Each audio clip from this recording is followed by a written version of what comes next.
Slave to the Alpha's Touch. A Werewolf Shifter Romance Audiobook. Written by Rain Hart. Chapter 1. The Brand That Burns. The air of the Ashen Halls was always damp, as if the stones themselves wept for the lives pressed into them. Torches guttered along the walls, their smoke staining the ceilings black. The smell was old mold, sweat iron. Serenya Marlowe carried it in her lungs like a second skin, a stench she could never wash away no matter how she scrubbed her body raw in the cistern at night. Her steps were careful, measured, every motion drilled into her until it became a second nature. She moved among the trays of bread and silver goblets, her head bowed, eyes fixed on the ground, fingers nimble despite their tremor. Tonight was no different, another feast for the wolves who ruled these lands. To them, she was no more than furniture, less than that, a breathing utensil. Her gray tunic clung to her frail frame, cut deliberately shapeless to deny her any hint of beauty. Still, she could feel their gazes, the beta guards lounging by the wall, their smirks like knives slicing down her spine. She did not meet their eyes. She had been trained from girlhood not to. She had been branded to remind her. The mark seared against her wrist, a raised scar in the shape of a crescent, burned there with iron when she was barely old enough to remember her mother's voice. It never stopped hurting. Tonight, as she bent over the polished silver trays to arrange clusters of grapes, the scar flared so hot she nearly dropped the stem. The pain was not flesh alone, it was memory, it was the voice that told her she was nothing. Clumsy bitch. The words cracked like a whip. A beta boy, no older than 20, lounged against the wall. His hair was slicked back with wolf oil, his grin wide as he stepped close. Serenya kept her eyes down, clutching the tray. "I'm sorry," she whispered, though she wasn't sure what she apologized for. The slap came anyway. A sharp sting across her cheek, the force enough to send her staggering, the tray clattering against her knees. Grapes rolled across the stone floor, bursting underfoot like spilled blood. "Kneel. Pick them up," the boy barked. Her knees hit the cold stone.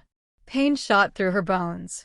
She gathered the fruit with trembling fingers, breath shallow, eyes blurring. Somewhere behind her, the other slaves pretended not to see.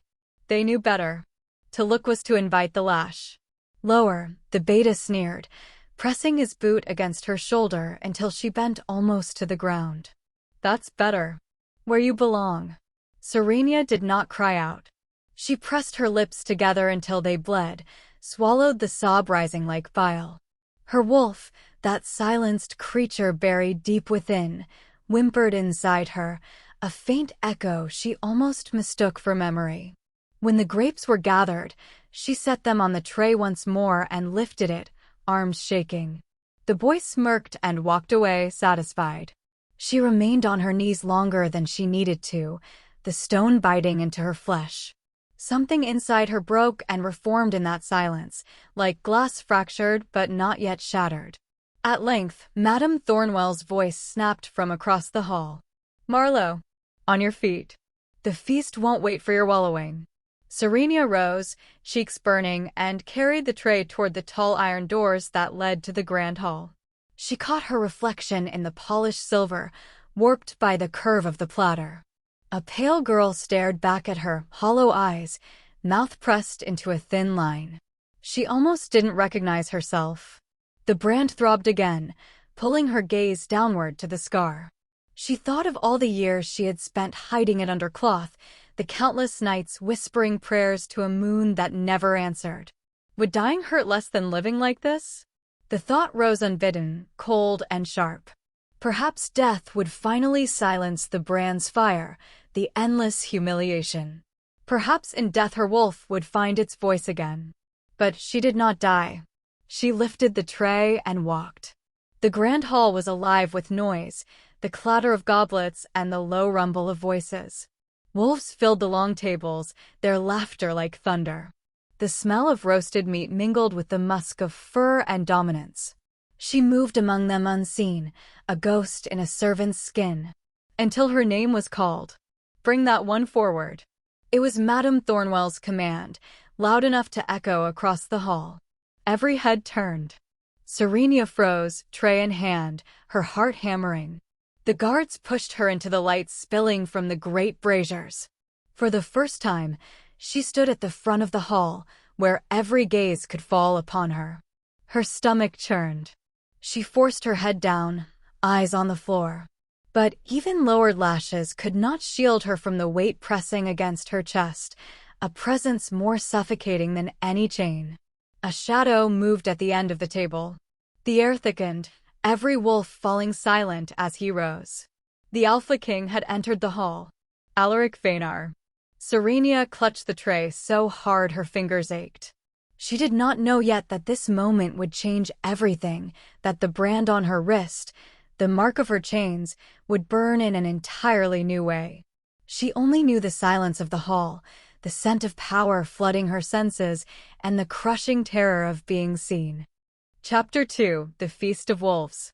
The braziers roared along the vaulted walls of the grand hall, spilling firelight that danced across banners dyed in crimson and silver.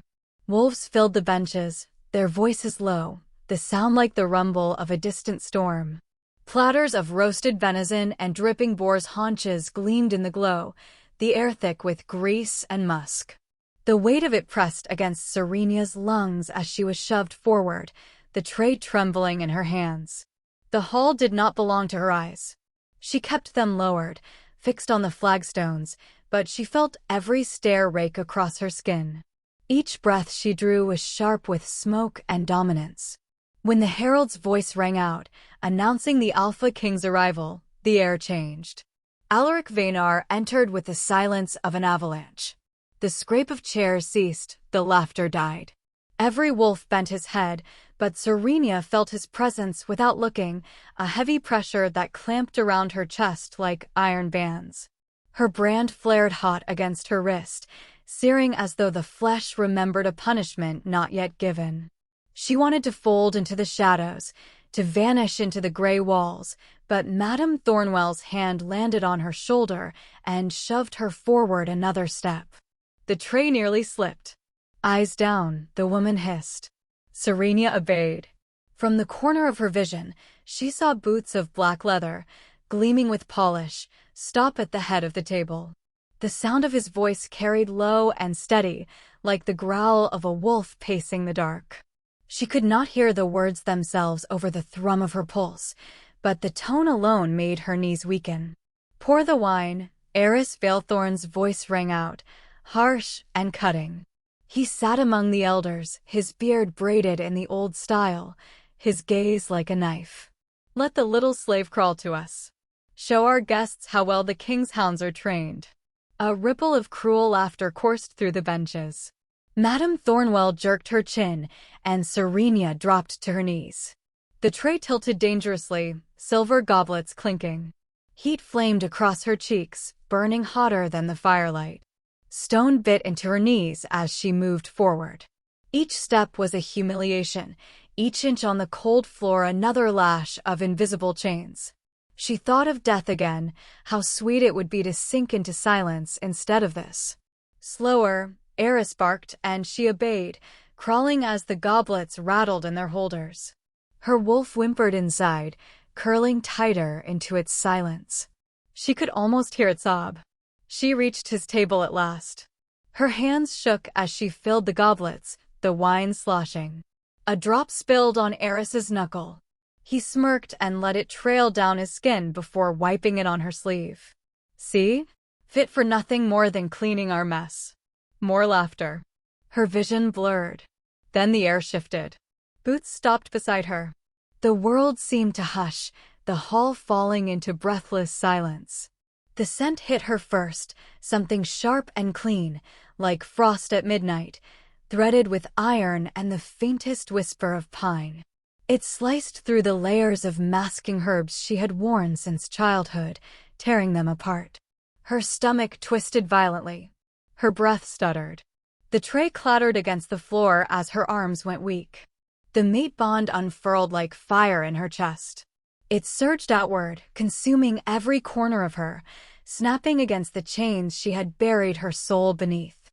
Her wolf screamed alive in that instant, a piercing cry of recognition that nearly dropped her to the floor. "No," she gasped, pressing her hand against the brand, but it only seared hotter, brighter, as though it knew before she did. Alaric Vaynar stood above her. She dared a glance upward, only for a second, and it nearly broke her. Eyes the color of winter storms looked down at her, cold and distant, yet filled with something unreadable. Power radiated from him, pressing against her body until she could not breathe. Every instinct screamed at her to bow lower, to prostrate herself, to submit, but another instinct rose, feral and terrified, her wolf clawing at its cage. She trembled violently, lips parting in a soundless plea. "Enough," Alaric said at last, his voice cutting through the hall like a blade. The laughter ceased. Eris stiffened. The silence was worse than the jeers. Alaric's gaze lingered on her, and the bond pulsed between them, a tether made of fire and moonlight. She felt it in her blood, in the marrow of her bones, dragging her closer even as she wanted to crawl away. He turned, his expression unreadable. "Bring her to me." The command rolled across the hall, no louder than his first words, yet absolute. Guards seized her arms, yanking her upright. The tray clattered against the stone as she was dragged, her knees scraped raw. Gasps and low whispers followed, some mocking, some fearful. "She'll be nothing but another toy. The king has claimed her. Poor thing. She'll beg for death before the week ends." The voices blurred together, a swarm of cruelty buzzing in her ears. Serenya's breath came shallow and fast. Alaric's gaze never left her as they hauled her toward him. The bond thrummed like a drumbeat under her skin, relentless. She wanted to scream, to beg the floor to open and swallow her, but all she could do was stumble forward in chains made of her own blood.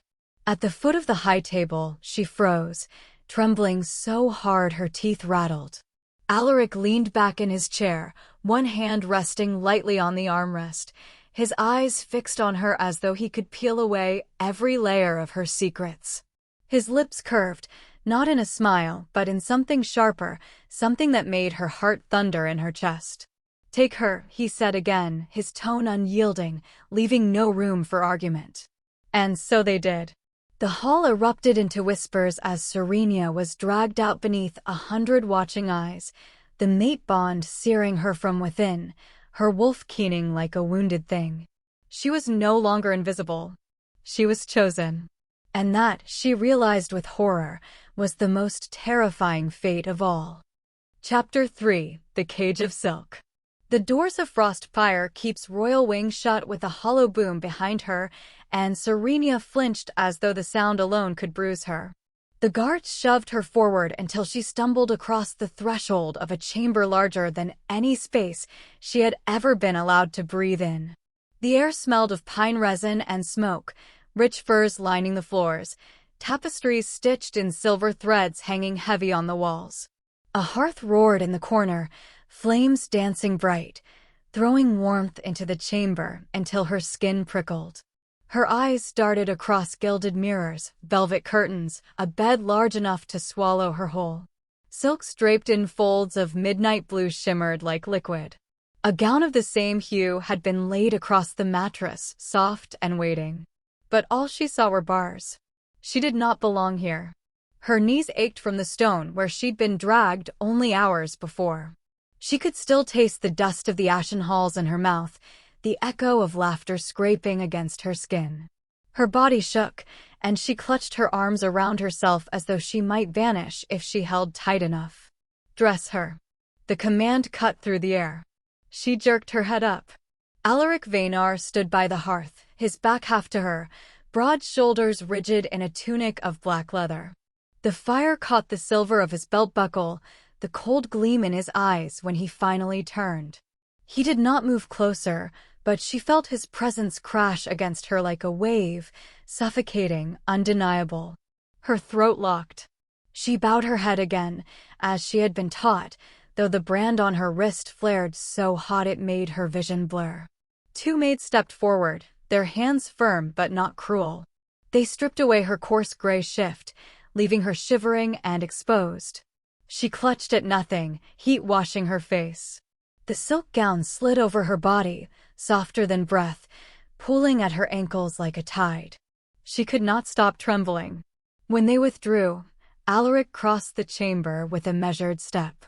He circled her as one might circle prey, every motion deliberate, his eyes traveling over her as though he could read secrets carved into her bones. She kept her gaze down, nails biting into her palms. "Who gave you the herbs?" His voice was a growl, low and edged. She swallowed. I don't know what you mean, my lord. Do not lie." The words cracked, sharp enough to make her flinch. She bit her lip, her breath shallow. "For years," Alaric continued, stepping closer until his boots nearly brushed the hem of her gown, "you walked unseen. No wolf smelled you. No alpha felt your presence. Until tonight. Who has been hiding you?" Her chest rose and fell in frantic rhythm. She could not answer. She could not tell him that the bitter herbs she had swallowed since childhood had been pressed into her hand by women whose names she barely remembered, slaves who whispered survival secrets in the dark. She had not even known what she hid, only that it kept the wolves away, kept her unnoticed, safe in invisibility. Now safety was gone. Alaric's hand lifted, and her breath caught, but he did not touch her. He only traced the air near her wrist, near the scar that burned. His gaze narrowed. "The bond surged the moment I walked near you," he said, voice quieter but more dangerous for it. "You felt it." Her heart jolted. The bond was a chain of fire coiling in her chest, a scream she could not silence. She wanted to deny it, to deny him, but her lips parted and no sound came. Tears pricked hot at the corners of her eyes. She shook her head, voice breaking. "I don't know what you want from me." The silence stretched. Then he stepped back. "You'll stay here. You'll be watched. And you will answer me when I ask again." He turned, his cloak catching the firelight as he left her standing, shaking in silk that felt heavier than iron. When the door closed, she collapsed onto the edge of the bed, burying her face in her hands. The gown clung to her skin, a second prison. The latch clicked softly, and she froze. "Don't be afraid." The voice was gentle, not his. Serenya lifted her head. A girl entered with a tray of warm broth, her dark hair braided neatly, her eyes kind. She moved quickly, setting the food down before kneeling at Serenya's side. "My name is Alaric Ashbourne," she whispered. "I serve here. Once, I was like you." Serenya blinked, the words not making sense. "A slave," Alaric said softly. "Branded. Owned. I know what it feels like to think you'll never breathe free air." Something broke in Serenya's chest at those words. Her lips parted, but no sound came. Alaric touched her hand lightly, not flinching from the brand. "Listen to me. You must not give up. Even cages can open." Serenya shook her head, tears spilling down her cheeks. "This is worse. At least in the halls I was invisible. Here," her voice cracked. "Here I am seen. And that is unbearable." Alaric squeezed her hand, her gaze steady. "Being seen is dangerous. But it can also be the beginning of something else." The kindness nearly undid her. Serenya pressed her free hand to her mouth to stifle the sob rising sharp from her chest. The night stretched long. Alaric eventually left, and Serenya lay curled on the bed, the silk suffocating her skin. The fire dimmed, shadows crawling up the walls. She pressed her wrist against her chest, whispering prayers to the moon she no longer believed in. Then she heard it. A voice, not from outside, but within. Low, guttural, undeniable. Her wolf, long silent, whispering from the cage of her soul. "He is your alpha." The words tore through her, hot as fire, cold as ice. Her breath broke into sobs, tears spilling freely. "No," she whispered to the darkness, clutching the sheets as if they might anchor her. "No, please, not him." But the bond pulsed, insistent, and the whisper echoed again, a truth she could not escape. "He is your alpha." Serenya wept into the silk, knowing with bone-deep terror that this was only the beginning of her new cage. Chapter 4: Whispers in Chains. The Moon Tribunal was built of white stone that glowed faintly under torchlight, every column carved with snarling wolves and crescent sigils. The air was heavy with incense, bitter and cloying, as though the priests meant to drown all scent but their own. Serenya was shoved forward onto the polished floor, the echo of her steps loud in the cavernous silence. The chamber was full. Elders sat in carved seats along the curved walls, their eyes gleaming like predators waiting for weakness. Soldiers lined the doors, their armor catching the firelight. And at the far end, elevated on a black dais, the moonstone waited, a massive altar of crystalline rock, veined with silver, ancient and unyielding. She felt the brand on her wrist sear like fresh iron. She clutched it against her chest, trying not to whimper, but the pain licked up her arm in waves. Alaric stood before the dais, his presence coiled like a storm. He did not look at her as the guards pushed her down onto her knees. His eyes were fixed on the altar, his profile carved in shadow and fire. Cold, impassive, as though he had no stake in what would happen. Eris Veilthorn rose from his place among the elders, robes sweeping the floor, beard shining with oil. His voice cut through the incense-thick air. The girl is hidden filth. A slave who dares sit in silks meant for royals. She reeks of deceit. If the king insists on keeping her near, then let the stones speak. Let the blood tell us what she truly is. A murmur rippled through the tribunal. Some wolves nodded, others shifted uneasily. Serenya's breath quickened. She tried to speak, to beg, but her throat closed. "Bring her," Eris commanded. 2 guards seized her arms and dragged her forward, the silk of her gown tearing against the stone. She bit back a cry as her knees scraped raw. The moonstone loomed above her, cold and merciless. High Seer Malvern stepped down from his high seat. His eyes were pale as fog, his skin withered, his voice thin but commanding. The moonstone accepts no lies. Blood reveals truth. If her blood burns silver, she carries the old lines. If it blackens, she is nothing. Her stomach turned to ice. Eris leaned close, his whisper meant only for her. "Bleed, little slave. Show them how worthless you are." Her wolf whimpered inside her, clawing at its cage. She wanted to run. But the guards forced her hand above the stone. "Do it," Malvern intoned. A ceremonial blade gleamed in the torchlight, and, before she could protest, the steel kissed her palm. A line of fire cut her skin. She gasped, the sound torn from her throat. Blood welled red, spilling in slow drops onto the stone. The brand on her wrist erupted. She screamed, falling forward as the scar blazed like molten iron. The pain was unbearable, twisting through her veins, every nerve set alight. The drops of blood hissed where they struck the moonstone, and a faint shimmer ran across its surface, like moonlight rippling on water. The chamber held its breath. Her vision blurred. She clutched her wrist, nails digging into her skin, sobbing. Her body arched against the floor, the silk gown tangling around her legs as though even the fabric wanted her bound. Malvern's face was unreadable. He touched the stone with a long finger, then raised his gaze to the elders. "Her blood carries echoes. Not common. Not slave-born." A dozen voices rose at once, confusion and protest tangling in the air. "Say it plainly," Eris snapped. "Is she royal, or is she a fraud?" Malvern's pale eyes flicked to Serenya, then to Alaric.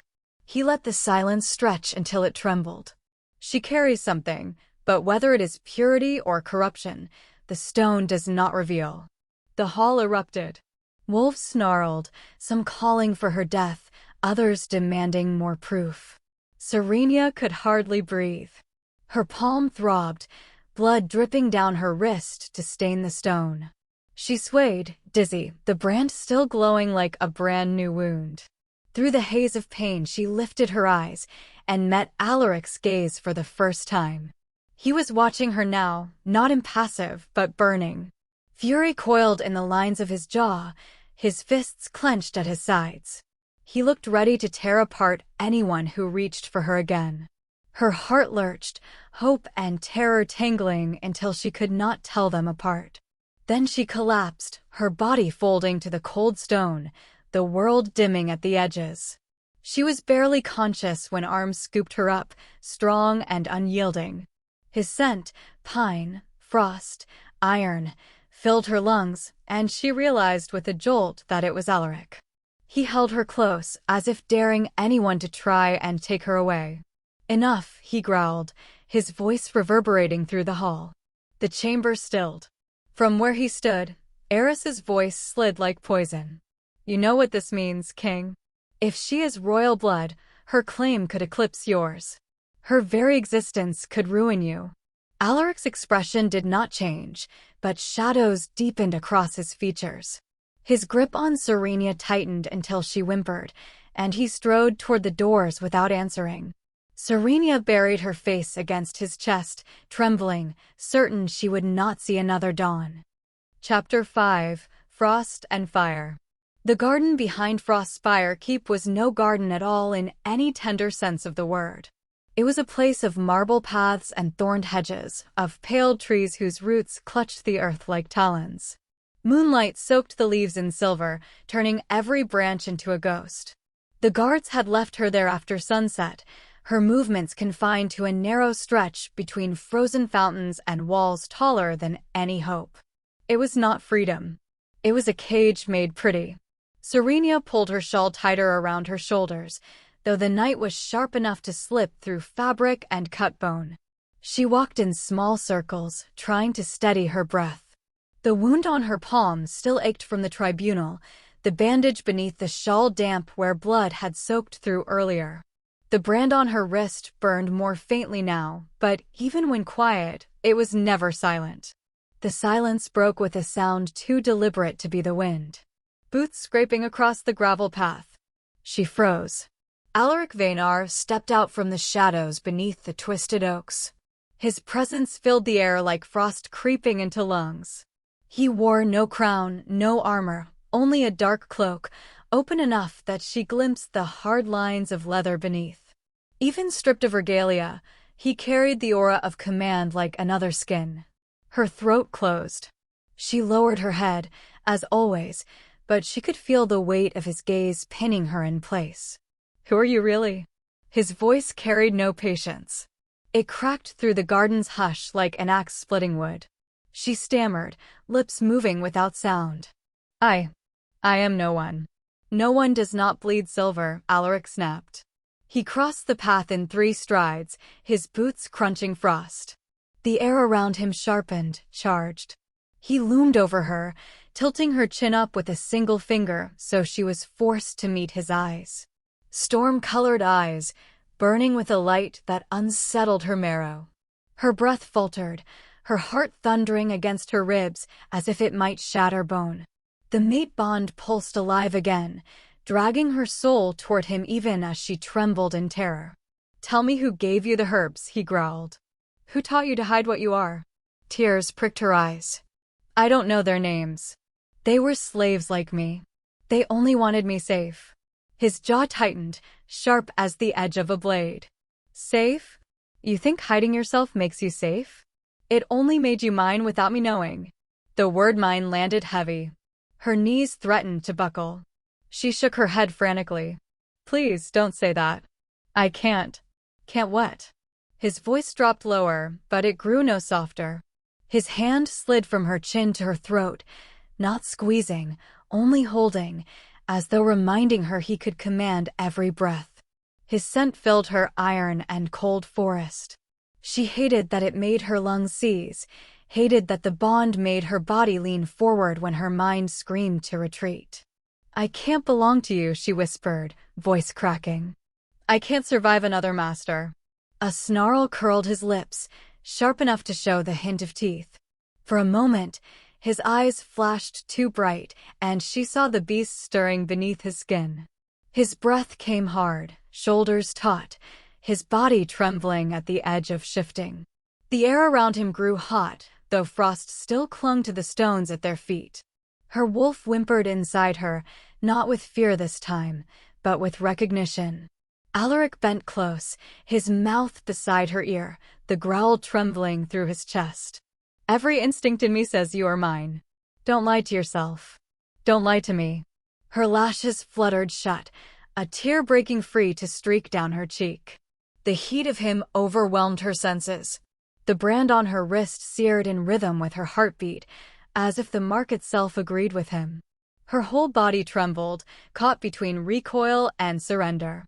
"Why are you fighting it?" he demanded, his voice raw now, like he despised the question itself.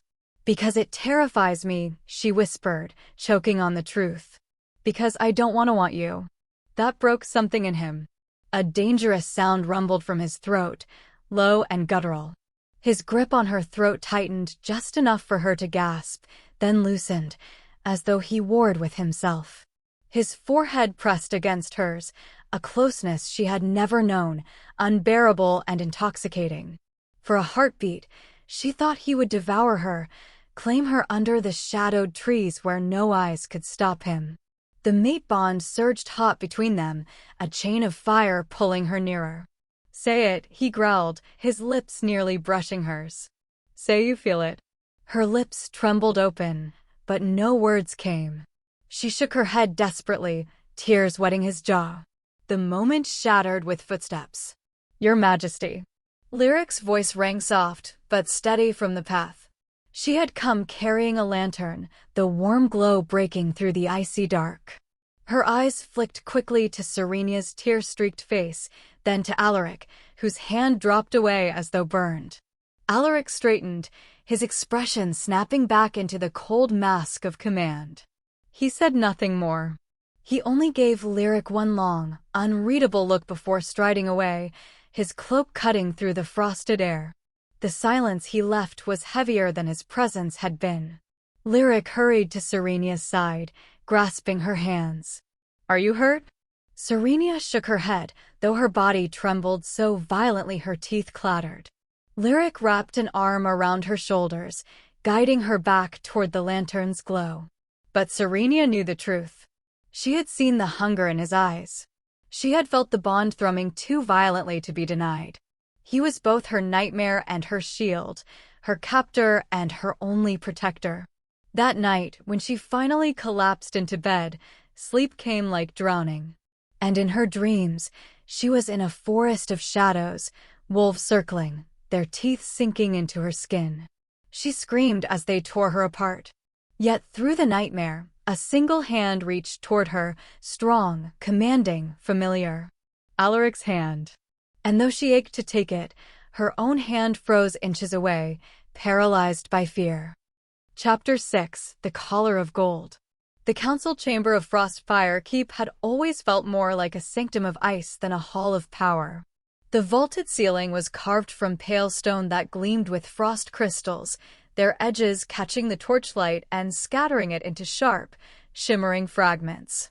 Columns flanked the chamber like frozen sentinels, each etched with runes older than memory, and beneath them sat the long table of blackened oak where the elders gathered, cloaked men and women with wolf's blood in their veins and suspicion in their eyes.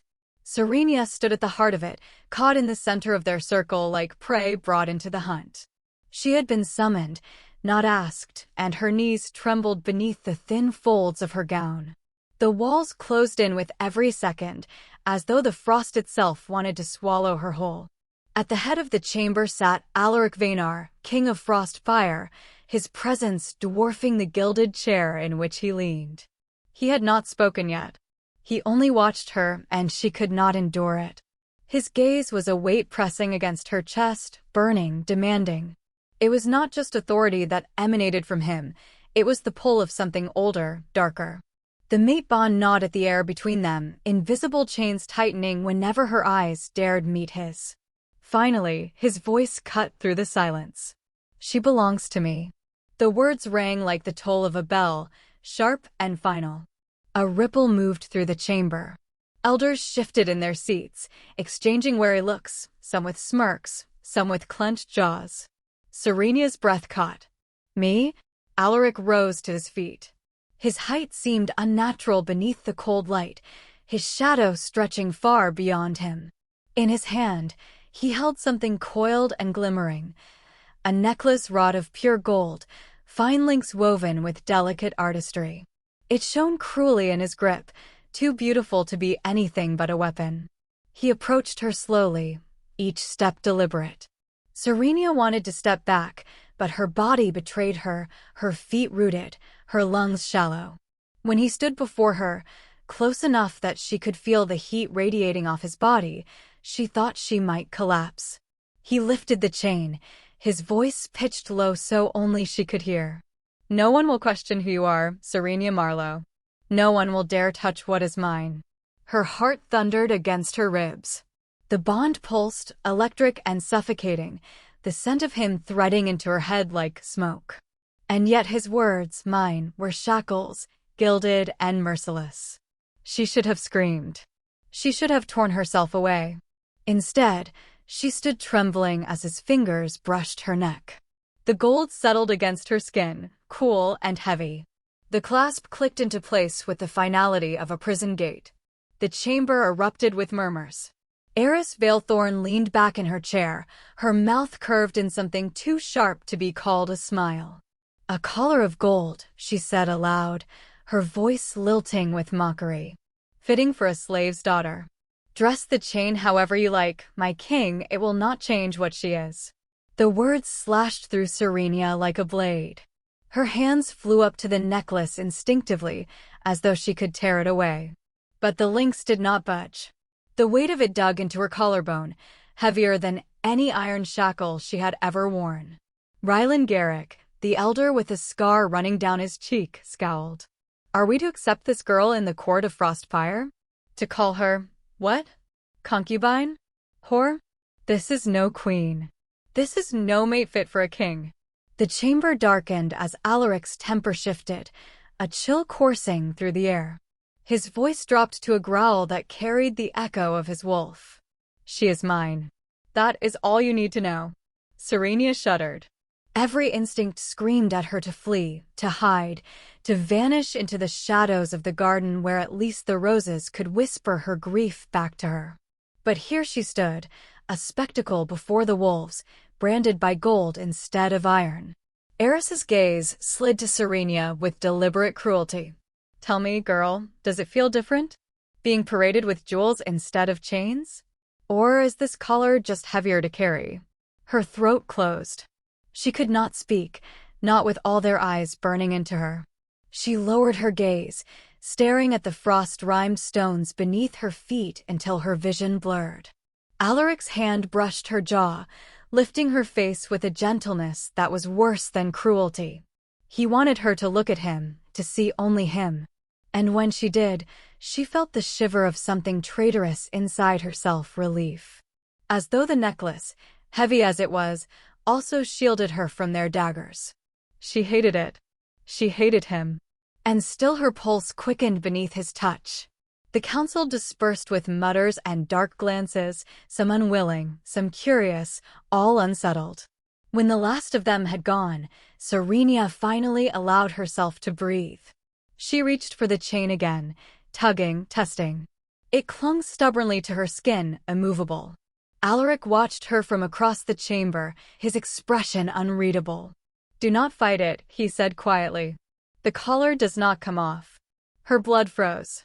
"You mean? It binds you to me.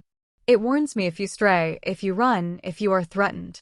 It cannot be broken." His eyes flickered with an amber light. "You are safe now, Serenya. No one will dare lay a hand on you." Safe. The word curled inside her like a cruel joke. Safe was the last thing she felt. That night, when the keep had gone to silence, she sat in her chamber with a shard of glass stolen from a shattered goblet. She pressed it against the golden links, slicing until her fingers bled. The necklace did not yield. Sparks seemed to hiss beneath the pressure, as though the chain mocked her. She tried the clasp, pulling until her neck burned. Nothing. Tears blurred her vision. She clutched the collar, sobbing into her hands, her cries muffled by stone walls. And then, as exhaustion pulled her into uneasy sleep, the dreams came. Wolves circled her, their eyes like coals in the dark. They closed in with teeth bared, snarling, tearing at her skin until she fell screaming to the ground. Blood soaked the snow, her own body splitting beneath claws she could not fight. Through the storm of snarls and pain, she saw him, Alaric, standing just beyond the ring of beasts. His hand was outstretched, palm open, a lifeline through the nightmare. She wanted to take it. Her arm reached, trembling, desperate. But fear rooted her in place. Her fingers curled instead of stretching, the bond searing with heat and cold all at once. She woke with a gasp, her throat raw, her hands clinging to the collar of gold as if it had branded itself into her flesh. And in the silence of the night, she could still feel the ghost of his hand waiting in the dark, forever out of reach. Chapter 7. Wolves in the Shadows. The moon laid its pale hand across Frostspire's battlements, silver fingers brushing against the stone as if in mockery of the cold kingdom that thrived beneath her gaze. The palace gardens, empty at this hour, seemed to breathe with their own hush of frost and wind, the clipped hedges casting long, serrated shadows. In those shadows Serenya moved, silent, breath-thin as smoke, steps trained in the careful rhythm of prey that knows the hunter lurks. Her pulse struck too loudly in her throat. Every glance backward made her flinch, every distant scrape of boot or brush of leaves could have been the king's enforcers. She had waited for weeks, studied the shifts of guards, traced the lattice of servant corridors that wound like veins through the keep. Tonight was the first time she had dared more than pacing the garden walls. The weight of the golden collar against her throat seemed to burn, even in the winter air, a molten reminder of his hand claiming her before the court. She could almost hear Alaric's voice, low and dangerous, as he snapped the clasp, "Mine." She pressed her hand to the chain, as though the touch alone could break it. No, it was no ordinary jewel. She had tried knives, her own teeth, even grinding it against the rough edges of stone until her skin split. It had not budged. That was why she fled now, bare feet whispering against the gravel. She did not seek to cut the chain anymore. She sought to outrun it. The servants' corridor yawned dark at the garden's edge, narrow as a scar through the stone. She slipped within. The walls sweated cold, moss staining the corners, the air carrying a lingering scent of soap and boiled cabbage. It was the first path she had traced in desperation, memorized by candlelight when Alaric left her alone in the chamber. If she reached the postern gate, if the guards were drunk or drowsy, if the moon took pity. A hand seized her wrist and wrenched her into shadow. Her cry stifled in her throat, crushed by the pressure of a calloused palm over her mouth. She met the yellow gleam of wolf eyes, slit and feral in the half-dark. The beta's breath reeked of mead, his grip strong enough to bruise. Well, he murmured, teeth flashing. The king's pretty trinket thinks she can wander? Does he know his little pet slips the leash? Serenya thrashed, terror closing her lungs. His claws, half-shifted, scraped against her cheek, promising a worse fate than chains. You belong in the gardens, caged, he went on, pressing her back into the wall. His body blocked her path, heat radiating like the beast within. But maybe before I march you back, I'll teach you what it means to be. Enough. The word cut the air like a blade. Alaric stepped from the corridor's mouth, her servant's gown catching the torch glow. Her eyes, dark and steady, fixed on the beta with a quiet that promised storms. She carried no weapon, no crown, only the brittle authority of someone who knew her place and knew how to wound with it. The beta snarled, but his grip slackened just enough for Serenya to wrench free, stumbling against the wall, clutching her throat where his hand had pressed. "She's mine to return," Alaric said, her voice soft but sharp. "You'll have Alaric's wrath if you mark her. Do you want him to set your hunger on his prize?" The word, prize, slashed Serenya deeper than claws could. The beta's eyes flicked between them. At last, with a curse, he shoved past, boots ringing against the stones. His laugh echoed, thick with promise. "One night, servant, you won't be here to rescue her." And then, his voice dwindled into the corridor. Only the rasp of Serenya's breath remained. She slid down the wall, knees drawn, golden collar cold against her pulse. Alaric knelt beside her, hands careful as she brushed hair from her face. "You cannot run," Alaric whispered. Her tone carried no cruelty, only sorrow. "This keep is no place of escape. Not unless he lets you go. And he never will." Serenya shut her eyes, fighting the sob in her throat. She wanted to spit denial, to claw the walls until her hands broke, to run until her lungs gave way. But all she could feel was the imprint of the beta's hand, and beneath it, the phantom memory of Alaric's, possessive, merciless, yet paradoxically the only one that shielded her from worse. Prisoner, she thought. Always prisoner. Later, when Alaric led her back to the chamber, Serenya paused at the garden wall.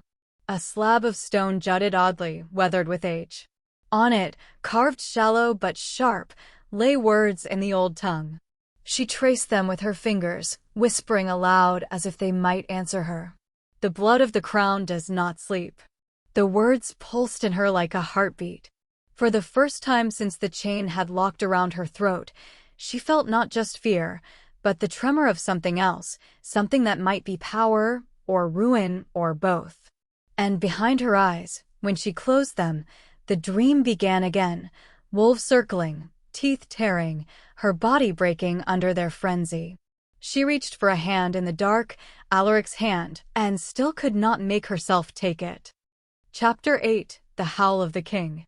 The torches that ringed the Frostspire training grounds hissed as the night wind lashed against their flames, bending the light until it danced across the frozen stone. Serenya's thin slippers skidded over frost-slick cobbles as the guards pushed her forward. She clutched her cloak tighter, though the cold was not what made her shiver. It was the way the murmurs rippled through the gathered crowd, the courtiers, soldiers, and elders assembled to witness the king's display of strength. The air smelled of steel and pine resin, but beneath it all pulsed the copper tang of blood, faint yet unmistakable. The wolves of Frostspire had come to see their monarch, their alpha, remind them who ruled by tooth and claw. "Stand here." A soldier shoved her toward the front rail of the practice ground. She stumbled, catching herself on the iron bar. The metal burned her palm with its chill. Alaric was already there, bare-chested, his breath steaming against the dark. His body gleamed with sweat despite the cold, every line of muscle taut as if carved from the same granite that built Frostspire's keep. His hair, black as a raven's wing, was damp against his temples. He raised his chin, meeting the crowd's roar with the unblinking calm of a predator. Then he dropped to his knees, palms pressing into the ground, and the sound began. It started low, a growl rumbling up from his chest, vibrating through the stones beneath Serenya's feet. It thickened into something inhuman, a resonance that clawed against the air itself. His back arched, bones groaning as they reshaped, skin splitting into fur, his body stretching, twisting, tearing itself apart to become something more. Gasps broke from the crowd. A few warriors shouted approval, slamming fists against shields. Serenya bit her lip to keep from crying out. The man she had been forced to serve was gone, replaced by something vast and monstrous, a beast whose shadow swallowed her whole. The wolf was enormous, larger than any she had ever glimpsed outside fairy tales whispered in fear. Its coat shimmered like obsidian streaked with frost. Eyes, still his, blazed molten gold as they raked across the assembly. The howl came next. It pierced the night, rising over battlements and rooftops, a sound of possession and dominion that drove even the bravest to their knees. It was the sound of inevitability, of surrender demanded and given. The torches guttered under its force. The stars themselves seemed to tremble. Serenya's nails dug crescents into her palm as her throat locked. This was what he truly was, the creature who could unmake her in a breath, the force that had shackled her with chains gilded to look like jewels. If he decided she was nothing, she would vanish like smoke. The wolf prowled the edges of the ground, each step thunderous. His gaze found her. For an instant, she swore it burned through her chest, searing straight to her marrow. She shrank back, cloak clutched at her neck, every instinct screaming to run. But she was rooted, transfixed by terror that held its own strange intoxication. Then, as quickly as it began, the beast shuddered. For dissolved into skin, claws retreating to hands, more reshaping into lips. Alaric knelt on the stone once more, human again, chest heaving. The silence afterward was deafening, save for the hammering of her own heart. The crowd erupted, cheers, howls of devotion, voices raised in worship of the Alpha King. They chanted his name, beating weapons against the ground. He rose slowly, drawing a cloak around his shoulders as if the transformation had not cost him a shred of strength. "Dismissed," he said, voice cutting through the frenzy like a blade. They obeyed at once, the warriors melting into shadows, the nobles scurrying back into the keep with awed whispers. Soon, only the two of them remained. Serenya dared not breathe too loudly. She wished she could vanish into the stone, into the dark, anywhere but under his gaze. Alaric turned to her, his eyes still burning faintly gold in the torchlight. When he spoke, his voice was softer than she expected, frayed at the edges. "Don't fear me." She flinched as if struck. He had torn men apart, brought a kingdom to heal with his howl, and yet here he was, speaking as if pleading. "Fear losing me instead," he murmured, stepping closer. "Because that, Serenya, that is what would undo me." Her breath caught. The words twisted inside her chest, tangling with the dread, the humiliation, the unwanted heat that curled through her veins. He was not supposed to speak like this, not supposed to sound vulnerable. He was her captor, her tormentor, the Alpha King who bound her in gold. She shook her head, trying to summon defiance, but her body betrayed her, trembling not only from fear. Alaric's hand lifted, fingers strong and unyielding as they caught her chin, tilting her face up. The heat of his skin burned against her cool flesh. She could see the flecks of darker amber in his gaze, the faint tremor of restraint in the muscles along his jaw. "Say it," he demanded, voice rough now, no longer soft. "Say you belong to me." Tears pricked her eyes. She bit her lip, refusing. Her throat worked, but no words would come. "Say it," he repeated, thumb grazing the corner of her mouth, a touch both cruel and devastatingly tender. Her vision blurred, breath shuddering out in a whisper of protest. She shook her head again, weakly, silently begging him not to force her into this lie. The air between them vibrated, tense as a drawn bow. His grip held her steady, unrelenting, until she thought she would break under the pressure. Her tears spilled, catching in the torchlight. And then silence. The chapter of her defiance closed there, hanging in the frozen dark, his demand unfulfilled, but his claim unmistakable. Chapter 9. Blood of the Forgotten. The moon tribunals smelled of incense and old stone. Candles guttered in their sconces, casting erratic halos of light across walls etched with wolf sigils older than Frostspire itself. Serenya's bare feet made no sound on the mosaic floor as the guards shoved her forward, yet every beat of her heart thundered in her ears like a drum summoning judgment. She had thought the night would be endless after Alaric's command, but dawn had broken like a blade, carving her fate in two. The seer had summoned her. That alone was terror enough. The tribunal was where blood was laid bare and no lie could survive. High Seer Malvern stood already at the dais, a figure tall and thin as a spear, his robes of moon-gray trailing like mist behind him. His hair, silver as frost, gleamed under the shards of light filtering through the dome. He did not look at her as the guards halted. His eyes, when they did turn, were sharp as chisels, cold as knives left in snow. "Bring her forward," he said. His voice cracked no louder than the scrape of metal against stone, but it carried. It always carried. The guards obeyed.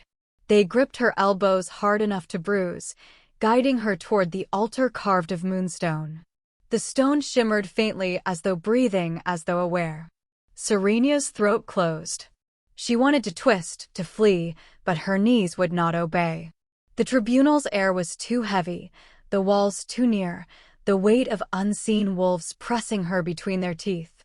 Elda Morin, the seer's attendant, stood to the side. Her pale hands clutched a ceremonial vessel, and her gaze flicked to Serenya, brief, pitying. Elda was young, younger than Serenya, her face shadowed by wide eyes that seemed to scream without words. High Seer Malvern's hand emerged from his sleeve, long fingers tipped with ink stains from 1,000 scriptures. He extended a blade. It gleamed, its edge impossibly thin, as if it might cut moonlight itself. Again, he murmured. The first testing was inconclusive. Tonight, we strip away all doubt. Blood does not lie. Serenya's lips parted. Please, she whispered before she could choke it back. The word was nothing, less than nothing, and still it left her mouth raw. Malvern did not pause. He only tilted his head, his gaze pinning her in place. Do you fear the truth, girl? The guards shoved her down against the altar. Cold stone kissed her palms.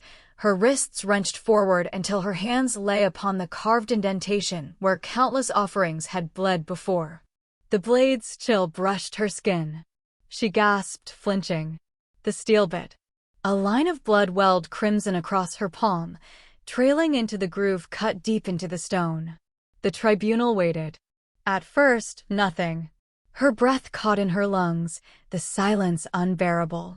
The drops of blood glided along the carved vein of moonstone, then stilled, suspended, refusing to soak into stone.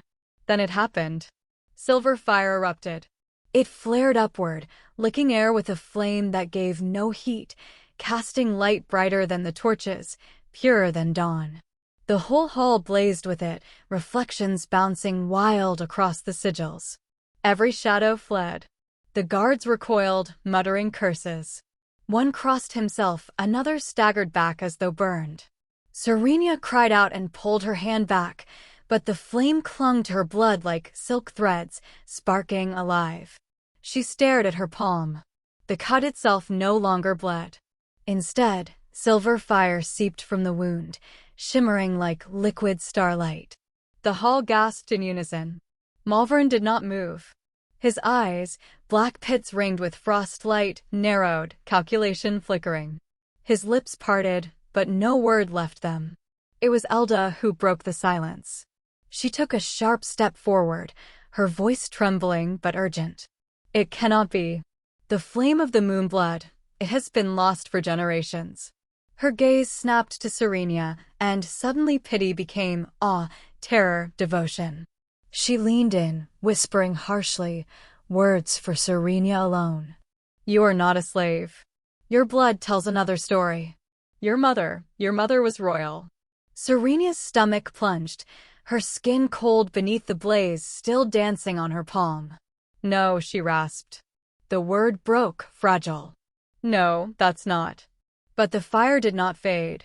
It curled upward, silver and unyielding, proclaiming what her voice denied.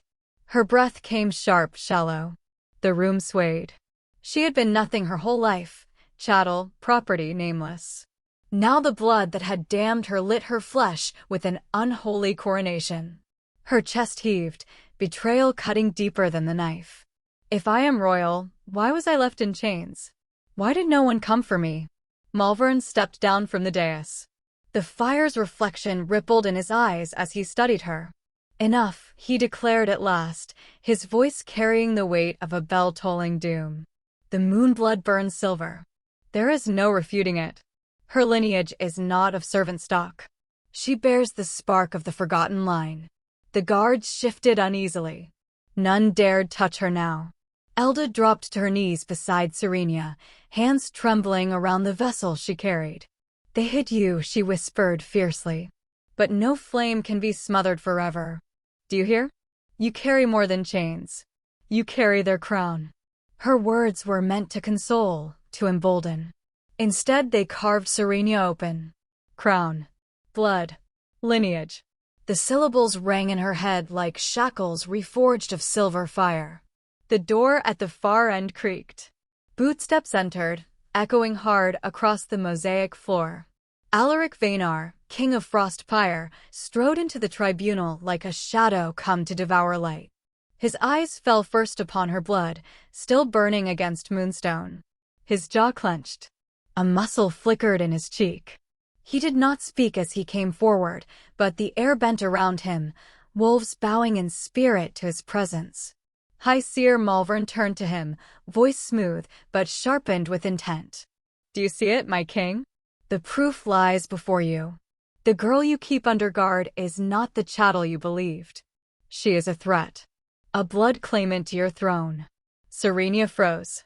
The flame in her palm guttered, dimming as though ashamed beneath Alaric's gaze. Her knees weakened.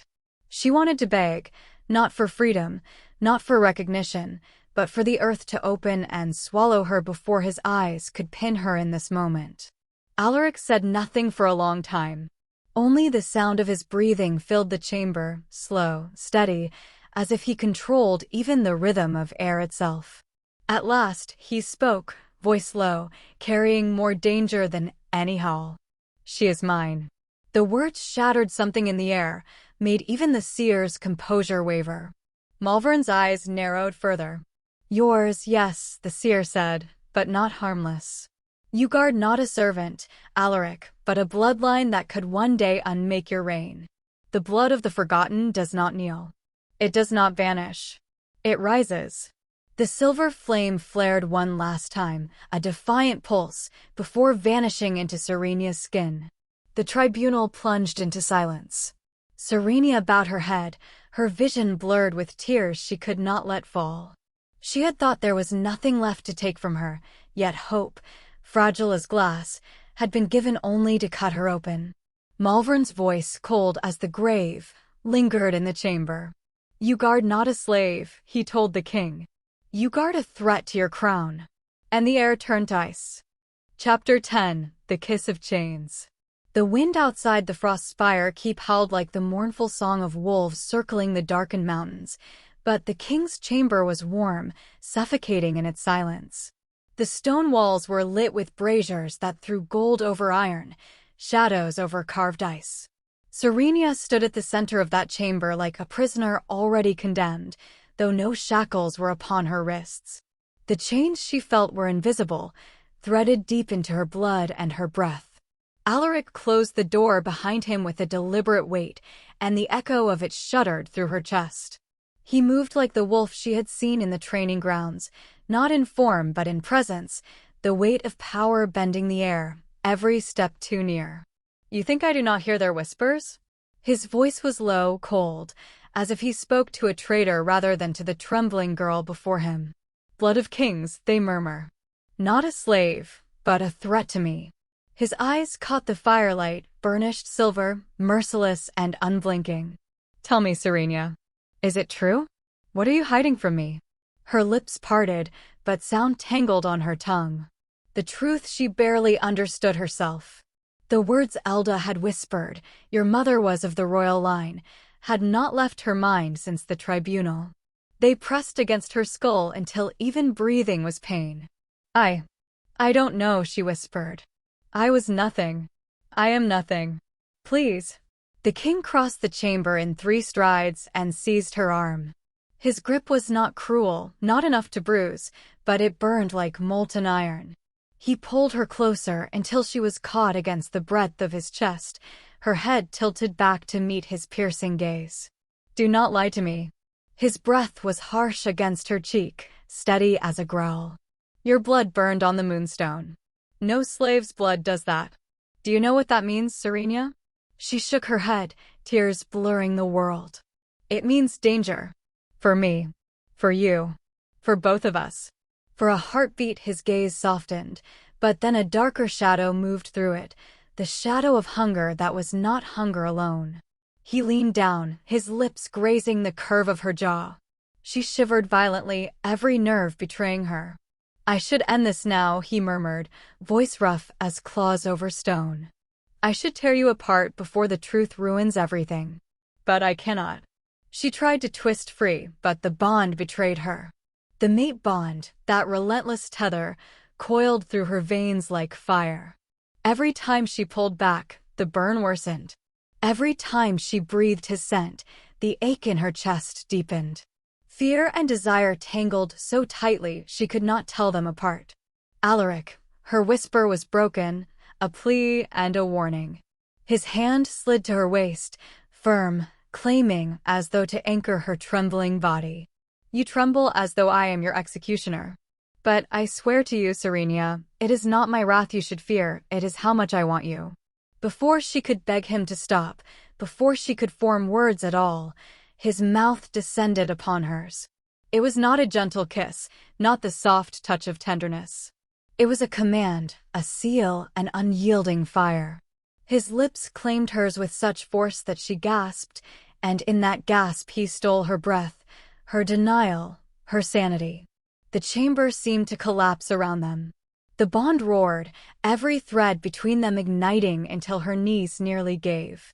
She pushed against his chest, weakly, desperately, but her hands curled in his tunic instead, clinging as though he were the only air left. Tears slid hot down her cheeks, salt against his mouth, but still she kissed him back, helpless to resist. Her body betrayed her, pressed closer, seeking warmth and finding it only in him.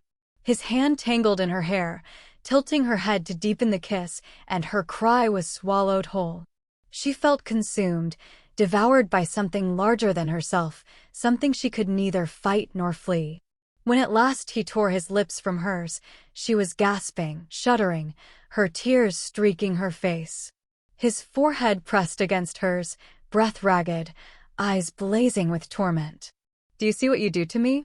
His voice cracked with a kind of anguish, though it was wrapped in steel. "I could crush you, Serenya. Break you. And yet the only thing I fear is losing you." Her sob was soft, strangled. "You terrify me," she admitted, barely more than a breath. "I terrify myself." His fingers trembled against her skin, though his grip never slackened. "But you belong to me. Say it. Say you're mine." Her heart clenched, every instinct screaming to defy him, to protect what little of herself she still had. But the bond writhed inside her, demanding surrender. I cannot." The words fell like shattered glass.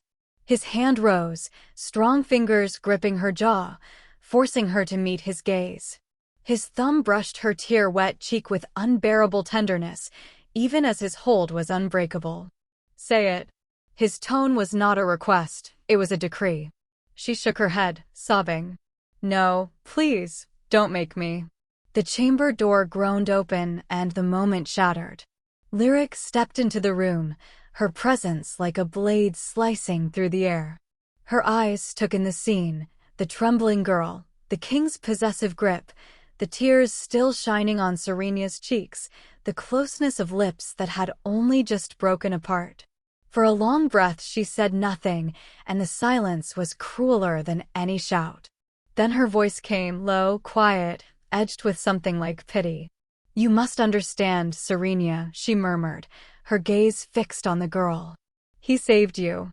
But he can just as easily destroy you." Serenya's vision blurred again with tears, her chest heaving with breath she could not steady. Alaric did not release her. He held her still as though to brand the truth into her very bones, as though the chains had already been locked. And Serenya, broken between fear and the undeniable pull of the bond, could only cry silently, her tears falling onto the king's hand where it still held her face. The fire crackled. The wolves howled in the distance. And in the stillness of that chamber, her fate tightened like iron. Chapter 11: The Council's Verdict. The Moon Tribunal's great hall was a cathedral carved of night.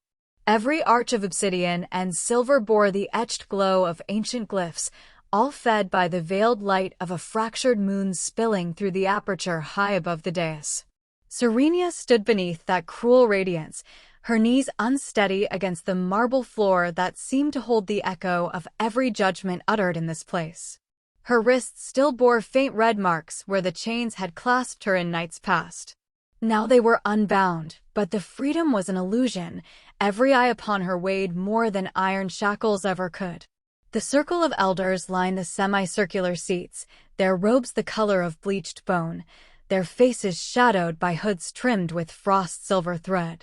At the center, elevated on a dais of pale stone, High Seer Malvern leaned upon his staff, the crystal orb at its head pulsing faintly, as if in rhythm with the hall's breathless silence. Eris Veilthorn was the first to rise. The daughter of a warlord and one of the youngest among the council, she did not temper her voice for diplomacy. It cracked like a whip across the silence. She is not one of us. She is not even to be trusted as a thrall. Her gaze, dagger bright, pinned Serenya with a contempt that made her stomach knot. Every test you demanded, High Seer, every ritual circle, none absolves her. She must be judged here before all, lest this court fall to poison. A ripple moved through the gathered witnesses, courtiers and priests who had crowded the periphery. Their whispers flitted like moths at torchlight, each one scraping at Serenya's skin. Malvern's voice rolled over them, sonorous as thunder muffled by snow. Her blood burned silver fire on Moonstone. No thrall, no mongrel, no mere servant could summon such a flame. His eyes, heavy-lidded and glacial, slid to Serenya. Yet such fire is not solely gift. It may be curse. Blood once sanctified by the crown may also carry the ruin that sundered kingdoms before us. She is of ambiguous root, royal, or abomination. The words hollowed her chest. She could not lift her gaze from the mosaic floor beneath her feet, the white marble wolves that curled in eternal circle around a shattered star. Royal, or abomination. Both were cages. Both denied her the fragile anonymity she had clung to all her life.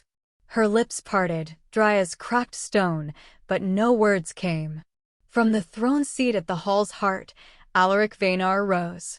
His cloak unfurled behind him like the shadow of a hawk, dark steel clasp catching the stray shafts of moonlight. His presence made the torches shiver. She belongs to me. The words detonated across the chamber. Gasps rose like surf breaking against jagged shore. Even the elders, stone-faced as they were, shifted at the declaration. Serenya's head snapped up. The Wolf King's profile was cut in sharp, merciless lines, his eyes glinting with cold resolve. He did not look at her when he spoke, but to the council, to the realm itself, as if his claim were a decree older than law. Eris barked a laugh, brittle as glass. Yours? That is no answer. You admit she is dangerous, yet you clutch her like a blade pressed to your own throat. If her blood carries the crown, then she is your rival. Do you not see the danger, my king? Alaric's jaw flexed, but his tone did not waver. No danger will touch her while I breathe. If her blood is crown, it crowns only in chains of my choosing. If it is curse, then I will bear it before it falls on you. The weight of his words crushed what breath Serenya had left. Around her, whispers swelled into argument. To the court, his vow might have been a shield of honor, a king's fierce promise to guard his realm. To her, it was a lock snapping shut. He had not defended her freedom, he had erased it. Her heart pounded until she thought her ribs would crack. The silver fire that had answered her blood whispered again at the edges of her mind, cruel and bright, not slave, not mongrel. Yet all she felt was smaller, not free. High Seer Malvern raised his staff, the crystal flaring with cold luminescence. Silence crashed back over the hall. King Alaric binds his word. It is written. His eyes carved across Serenya as if stripping skin from bone. But know this, all who witness, if the girl's bloodline wakens as threat, no bond, kings or mates, will shield her from this council's verdict. The echo of his staff striking stone thrummed through Serenya's legs. She swayed, the cold in her marrow rising until her vision blurred. Her voice scraped from her throat before she could stop it. I never asked for this. It was little more than a whisper, swallowed by the vastness of the hall. Alaric's eyes, finally, cut to her. They were not kind. They were not cruel. They were inevitability itself. Eris leaned forward, lips curved with the promise of rot. Her blood can crown you, she said, her words sharp enough to slice the hush, or it can unmake you. Which will it be, my king? The chamber shuddered with the weight of a kingdom trembling at its own fault lines. And Serenya, drowning in a tide of gazes, understood she was not being measured as woman or thrall or soul. She was altar. She was weapon. She was chain. Her tears did not fall. They burned unspent behind her eyes. Chapter 12: The Forbidden Garden. The corridors of Frostspire Keep were hushed at this hour, tapestries shivering faintly in the midnight draught that moved through its stone veins. Serenya walked in silence behind Alaric Ashbourne, her slippered feet whispering across cold marble. A single lantern swung in Alaric's hand, its flame straining against shadows that seemed almost alive, eager to devour them both. This way, Alaric breathed, voice little more than a tremor of air. Her pale hair shimmered as the lamplight touched it, and her steps were swift, conspiratorial. She glanced back once, eyes glinting with a warning. "Do not speak, Serenya. If the guards catch us, neither of us will be safe." Serenya tightened the shawl around her shoulders, the wool doing little against the creeping frost. "Where are we going?" she whispered, though the question felt dangerous even in the thin air between them. "To the place even kings forget." Alaric's smile was brief, ghostly. The garden they locked away. They slipped down a narrow stairwell, the stones slick with moss, and emerged at a door banded with iron. Alaric pressed her palm to the seal carved into its surface. The sigil flared faintly, old power still lingering in the grooves. The lock yielded with a reluctant groan, and the door opened onto darkness. The air changed. It was no longer sharp with stone and frost, but thick with something sweeter, earth, blossoms, the memory of summer nights long extinguished. Serenya inhaled sharply. "It smells alive." Alaric lifted the lantern higher, and the chamber revealed itself. The Forbidden Garden. Vines draped from columns like weeping curtains, their leaves silvered by veins of moonlight that pierced the cracked ceiling above. Flowers lay scattered in beds of pale soil, lilies that glowed faintly blue, roses black as ink with hearts burning crimson. The scent was intoxicating, heavy with old magic. At the center, a reflecting pool caught the stray moonlight, its waters trembling as though it remembered all the secrets whispered to it across the ages. Serenya stepped forward, her breath catching. She had seen nothing like it, not even in the hidden valleys where she once gathered herbs as a child. This was no simple garden, it was an altar disguised as beauty. "Why bring me here?" Her voice wavered. "Because you deserve to see the truth," Alaric murmured, touching the petals of a glowing lily. "This place belonged to the queens of old. Their blood tended it, their prayers sanctified it. Until one day, it was forbidden. Forbidden. Sealed." A third voice entered the hush. Serenya turned sharply, fear flooding her chest. From the shadows at the edge of the garden emerged a woman draped in deep green velvet. Her hair was dark streaked with silver, her face lined with years yet carved with dignity. Her eyes were steady, luminous with knowledge. Alaric dipped her head. Elda Morin. The name carried weight even Serenya recognized. The king's former tutor, whispered to have vanished into exile for her heresies. And yet here she stood, alive, untouched by rumor's death. Elda's gaze landed on Serenya. "So, the girl they call slave. The one they whisper of in corridors. Do you feel it, child? The soil here knows your name." Serenya's throat closed. "My name? You think yourself nameless, unworthy. But your blood sings too loudly to be silenced." Alaric's hand brushed Serenya's arm, grounding her trembling. "Elda knows more than any seer in the tribunal. Listen." Elda approached the reflecting pool and let her fingers trail across its shimmering surface. Ripples spread, distorting the moon's reflection into fractured silver. Once, there was a queen.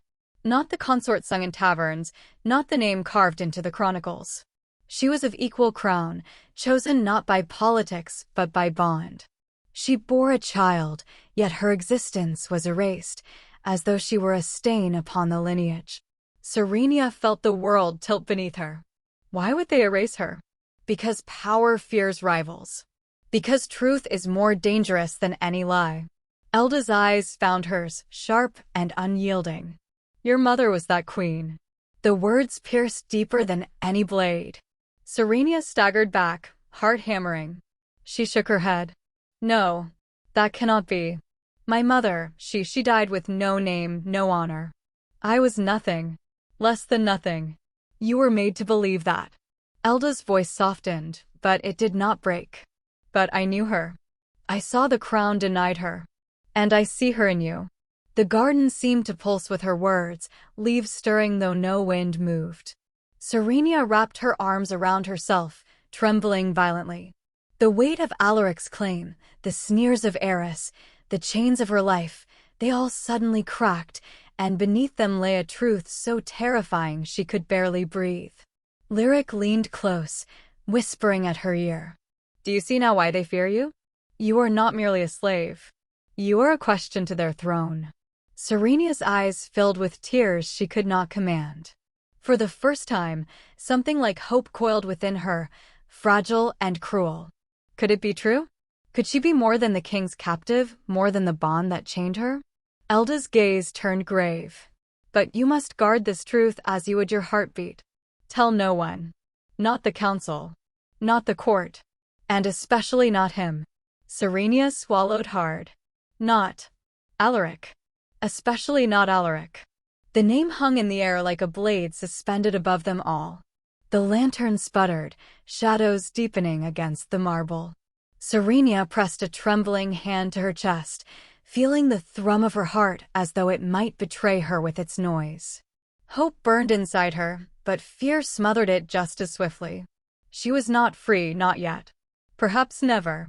But for the first time, the chain around her throat no longer felt invisible. It felt breakable. Above them, the moon slid across the fractured glass of the ceiling, painting her in pale light. And in that fragile glow, Serenya dared to whisper to herself, too softly for Alaric or Elda to hear. I am not nothing. But in the silence that followed, the garden itself seemed to breathe, as if warning her, hope was only another kind of danger. Chapter 13: The Betrayal in Shadows. The torches along Frostspire's inner halls burned low, their flames curling like pale serpents, leaving more shadow than light. Serenya's slippers skimmed over the marble, the faint echo of her steps swallowed quickly by the stone's hunger. She had thought, foolishly, that she could walk alone, just this once, to let the suffocating thoughts ease from her chest. The council's verdict still rang in her ears, every word a chain. No matter where she turned, the palace walls pressed closer, whispering with rumors, thick with suspicion. She should have known better. A scrape of boots broke the stillness. The sound was deliberate, not the accidental shuffle of a passing guard. Before she could whirl around, two figures emerged from the corridor's mouth, shadows peeling away from shadows. They wore no crest, but their stances were too disciplined for common men, Eris's wolves, beta-trained, eyes gleaming like wet obsidian in the dark. Serenya stopped short, pulse hammering. Her palms trembled at her sides, yet she lifted her chin. You shouldn't be here, she whispered, though her voice faltered. One of them smirked. Neither should you, little dove. And then Eris stepped into view.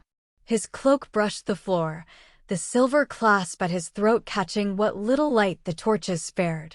His gaze was a sharpened blade, black hair slicked back as though not a single strand dared disobey him. Did you think, Serenya Marlowe, he said, voice smooth as ice cracking on a lake, that you could wander freely in the king's corridors without consequence? She bit her tongue. Excuses would only feed him. Eris's smile didn't touch his eyes. I came to offer you a choice. One that could spare you from what hunts in every shadow of this keep. He stepped closer until the air between them thinned, his breath ghosting her ear. Admit you are of the blood. Admit what everyone suspects. Say it aloud, and I will see you lifted as queen. My queen. Together, we could unseat him. Her blood chilled. And if I refuse? His hand shot out faster than thought, seizing her throat. Her back struck the wall with a bruising force. The torches flickered wildly, shadows writhing across the carved pillars. His fingers tightened, not enough to kill yet, but enough to show he could. Then, Eris murmured, his mouth curving cruelly, "I tear you apart myself before Alaric can chain you tighter. Better a ruined body than a pawn he owns." Her vision spotted, black swimming at the edges. She clawed at his wrist, nails breaking skin. Her lungs screamed for air. She wanted to cry out, but the corridor devoured her voice. The betas flanked them, silent statues, watching as though savoring her struggle. She saw no mercy there. Something primal broke loose inside her. Not power, she had none, but a raw, feral refusal to die nameless. Her knee drove upward, catching Eris off guard, buying a sliver of space, a gasp of air rasping through her throat. He snarled, grip tightening again. "Foolish girl." And then, the sound tore the hall open, a wolf's howl, deep and resonant, vibrating through the marrow of the stone. It was not a sound of warning. It was a claim, a promise of death to any who defied its source. The betas staggered back, their confidence fraying. One muttered a curse. Eris stilled, eyes narrowing. For the first time, his hand trembled against her neck. "He comes," he hissed, shoving her to the floor. Serenya collapsed, coughing, throat aflame, vision swimming. She saw him retreat, cloak snapping like wings as he vanished into the side passage with his men. Only the stench of his presence lingered. And then Alaric was there. His shadow filled the corridor before he did, broad shoulders eclipsing the dying light, wolf's aura bleeding like wildfire through stone and air. His boots struck the floor like a war drum. He looked at her on the ground, trembling, bruised, a hand pressed to her throat. And for a flicker, his eyes burned with something like fury that wasn't directed at her. But it vanished, smothered beneath a harder mask. "Was it you?" His voice was low, dangerous. "Did you call them here? Did you lead him into my walls?" Her heart stuttered. "What?" "No." He advanced, looming over her, every line of him taut, as though one wrong word might unleash him. "You carry secrets, Serenya. Too many. Each day more wolves circle, and every time, it is you they corner." Tears welled hot, spilling before she could stop them. She hated that, hated the weakness it made of her. "I never wanted this. I never asked to be your pawn or your curse." Her voice broke, the words raw. "I have never been believed. Not once. Not by you. Not by anyone." The corridor swallowed the silence that followed. The only sound was her ragged breathing and the faint growl still coiled low in his chest. For a moment, she thought he might strike her down or leave her to the dark. Instead, Alaric's gaze lingered, unreadable, and then he turned sharply, cloak flaring, his footsteps retreating into the black hall. He left her there, shaking, alone, her sobs mingling with the fading echo of the wolf's howl. And in that silence, Serenya realized the truth that hollowed her chest. Whether enemy or protector, no one would ever see her for who she was. Only for what her blood might mean. Chapter 14. The Trial by Moonfire. The Moon Tribunal stood hollow and waiting, as if carved from ancient judgment itself. No sound stirred within its high chamber but the crackle of the sacred fire rising from the obsidian dais at its center. It pulsed like a living heart, white-blue flames licking the stone as if eager to feed. Serenya stood barefoot on the cold platform, the skin of her soles numb against etched sigils she did not recognize. Her hands were bound at the wrist with silver-threaded linen, ceremonial, unnecessary. If she fled, she'd have nowhere to run. The court was filled to its vaulted rim with elders, warriors, nobles, and wolves, predators clothed in silk and silence. High Seer Malvern stepped forward, his robes dragging like a tide behind him. In one hand, he held a bowl of translucent crystal. In the other, a blade. "Serenya Marlowe," he intoned, "you have walked through flame and darkness. Now you shall offer your blood to the fire that sees all. If you are of true blood, the moonfire will lift you. If not, He glanced to the flames, which hissed like serpents. "It will consume you as fall would." A hush swept the court.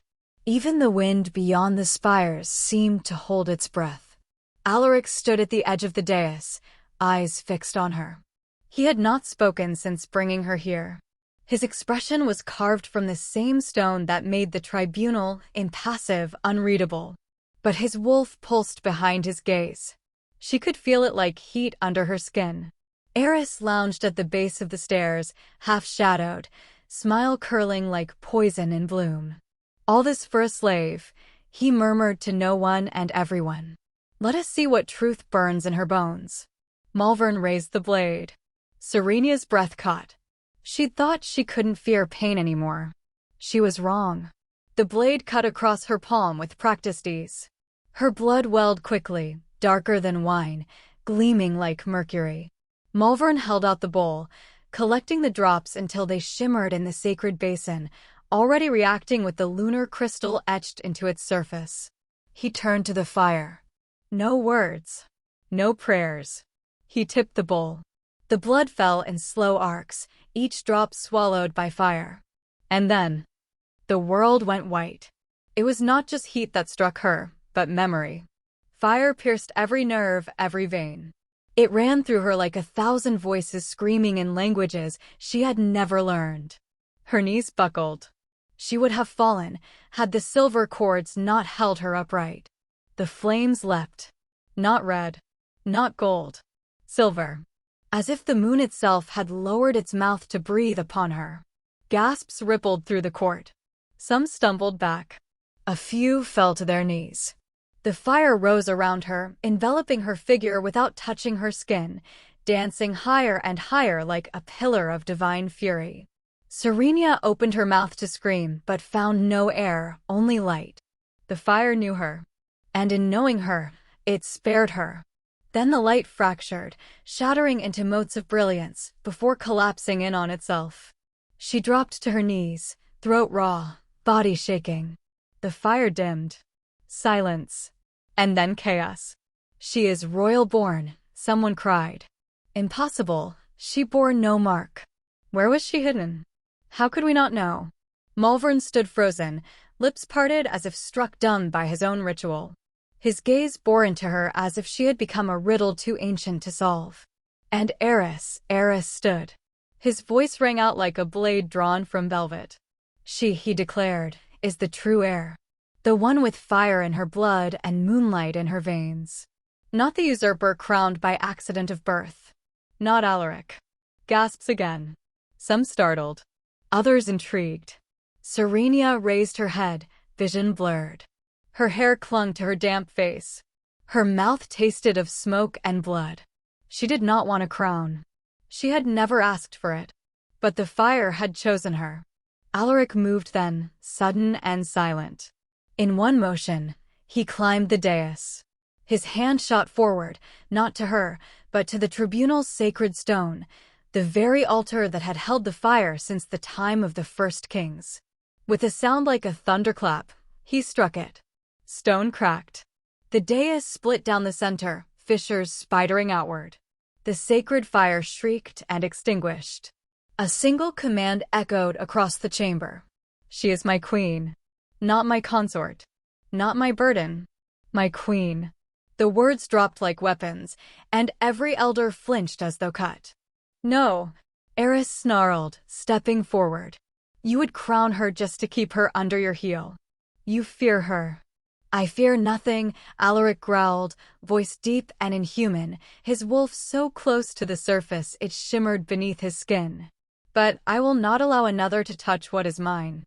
Serenya flinched. Not at the possessiveness, she was used to being spoken of as property. But because, for the first time, the entire world had stopped pretending she didn't matter. Now, she was at the center of a kingdom storm. And every eye watched her as though she had become the blade poised to cut the throne in half. Chapter 15. The Crown of Thorns. The frost never melted in Frostspire's throne hall.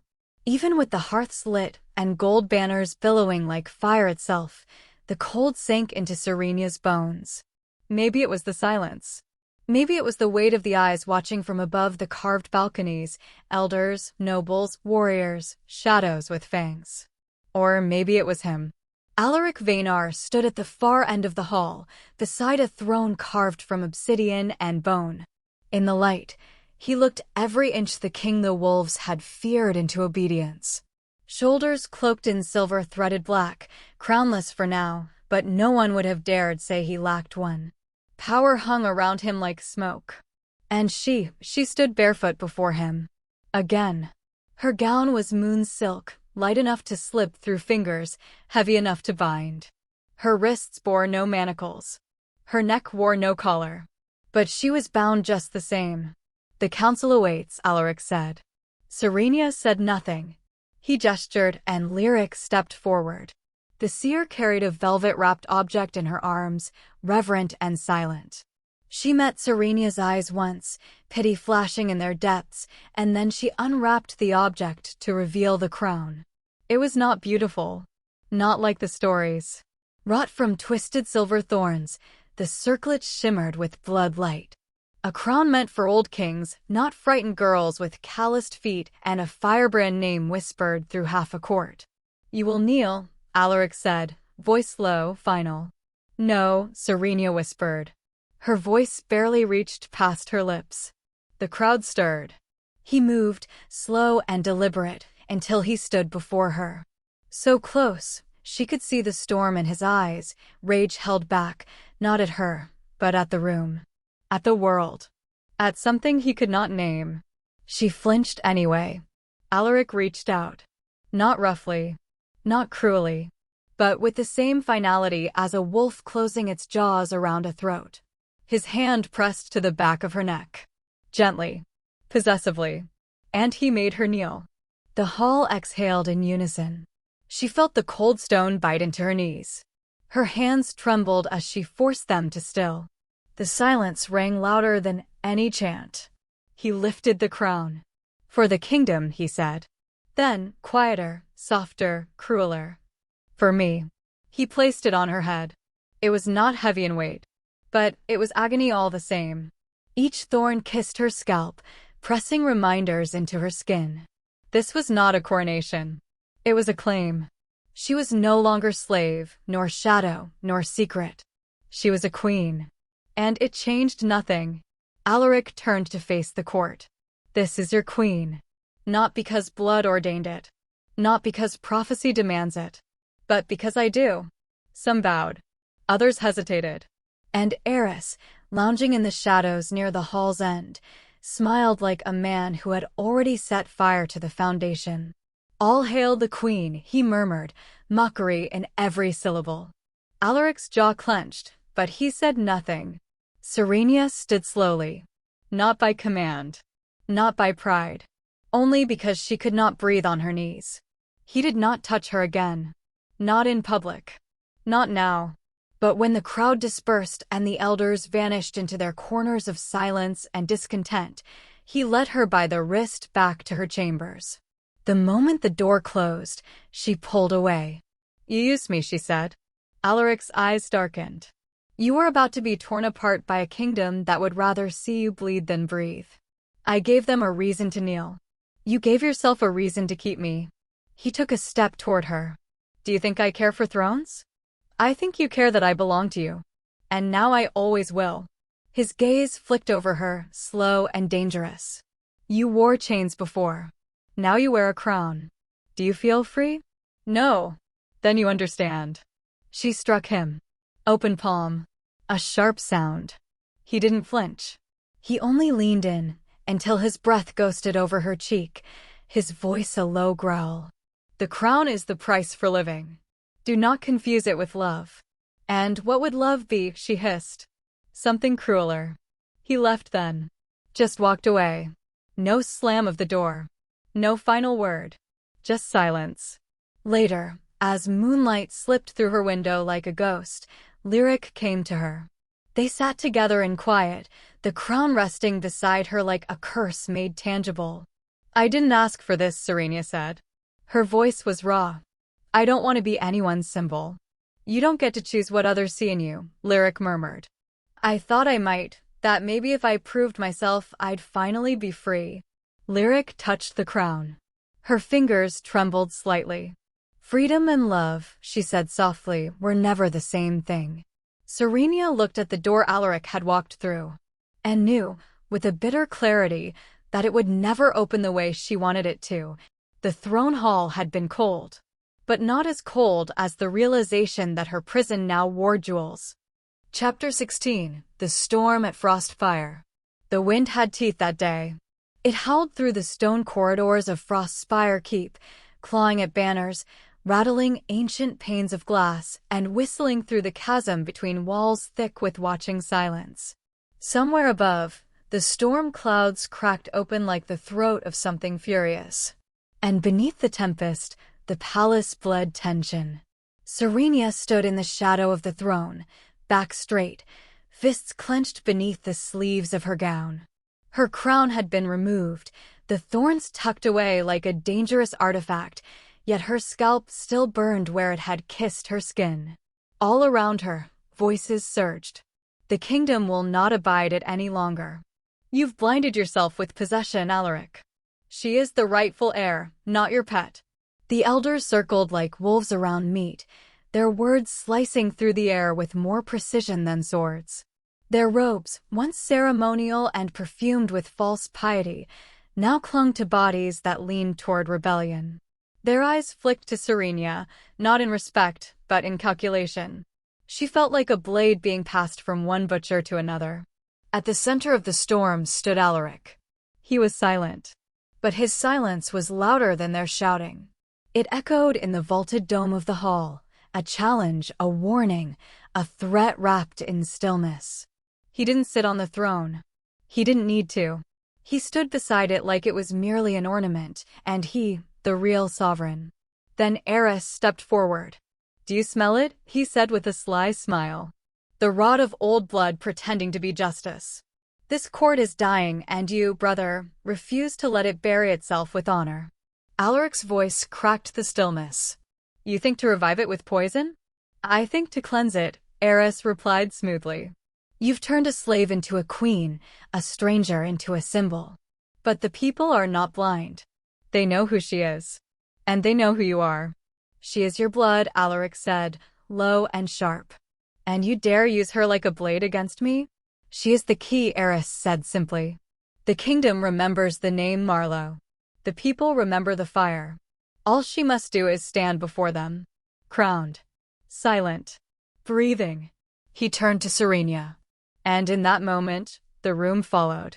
Eyes pinned her in place. The chill in her spine wasn't from the wind. They wanted her to speak. They wanted her to rise. They wanted her to rule. But no one asked her if she wanted to be anything at all. Serenya opened her mouth, but no words came. It was Alaric who stepped into the hall from the shadows, walking with the grace of someone who had seen too many kings fall. "She has bled," Alaric said, "and still you ask her to bleed more." No one answered. Alaric's knuckles whitened against the hilt of the ceremonial blade at his hip. His voice cracked like thunder. "She is not yours to use." "Then whose is she?" Eris's gaze cut to Serenya. "Speak, cousin. Are you his wolf, or are you your mother's daughter?" Serenya felt her heart pound like war drums behind her ribs. "I." But the sentence shattered. Because the sound that followed was not political. It was not elegant. It was the sound of screaming, of steel drawn, of fire catching. The doors of the throne hall exploded inward. Not metaphorically. Literally. A blast of heat and ash rocked the marble underfoot. Flames spilled across the threshold like a devouring tide. The scent of blood came next, sharp, hot, immediate. Serenya was thrown back by the force, hitting the floor hard. She tasted copper in her mouth. Screams rose from all sides. Guards turned. Elders scattered. Some tried to run. Others reached for weapons. Through the shattered entrance, masked figures poured in, Eris's insurgents. "Protect the queen," someone shouted. "Protect the heir." No one knew who to obey. Serenya crawled to her feet, visions swimming. Smoke curled around the high domes, shadows danced across firelit walls. A beta warrior lunged toward her with a blade, but before he reached her, a gray blur collided with him. A wolf. Silver-eyed. Blood-slicked. Alaric, in half-shift, tore through the soldier in a blur of claw and bone. He turned to her, eyes wild. "Run," he growled. "But, Serenya, run." She turned. She ran. The corridors warped around her, the same halls she had walked as a prisoner, now burning at the seams. She heard battle behind her, heard the sound of Alaric's roar, and Eris shouting something she could not decipher. The heat licked her ankles. The smoke blurred the path. She turned left, then right, then another left. And suddenly she was alone. No guards. No Lyric. No Alaric. Only the fire. She collapsed behind a pillar, gasping, trying to remember how to breathe. Her hands trembled. Her chest ached. And for the first time, it wasn't the crown she felt heavy on her. It was the weight of every eye that had ever turned her into a tool. Freedom had never felt further away. The storm had arrived, and she was alone inside it. Chapter 17, Chains of the Old Temple. The scent of damp stone and cold iron greeted Serenya's awakening like a slap. Her head throbbed, her lips were split, and the sting in her wrists told her before her eyes could that she was bound, again. She opened her eyes slowly. The world was dim. Moonlight leaked through the cracks in the high, crumbling dome above. Ivy choked the walls. The once holy symbol of the moon goddess had half fallen from the altar, cracked down the middle like a lie too long believed. She tried to move, but chains clinked in response. Her arms were stretched above her head, wrists manacled in thick iron bands that scraped raw against her skin. Her ankles were shackled too, locked to the cold base of a crumbling pillar. She was stripped of dignity, stripped of warmth, left in the tattered remains of her blood-stained gown. Just like before. Her breath came fast. Too fast. No, not again. Not this.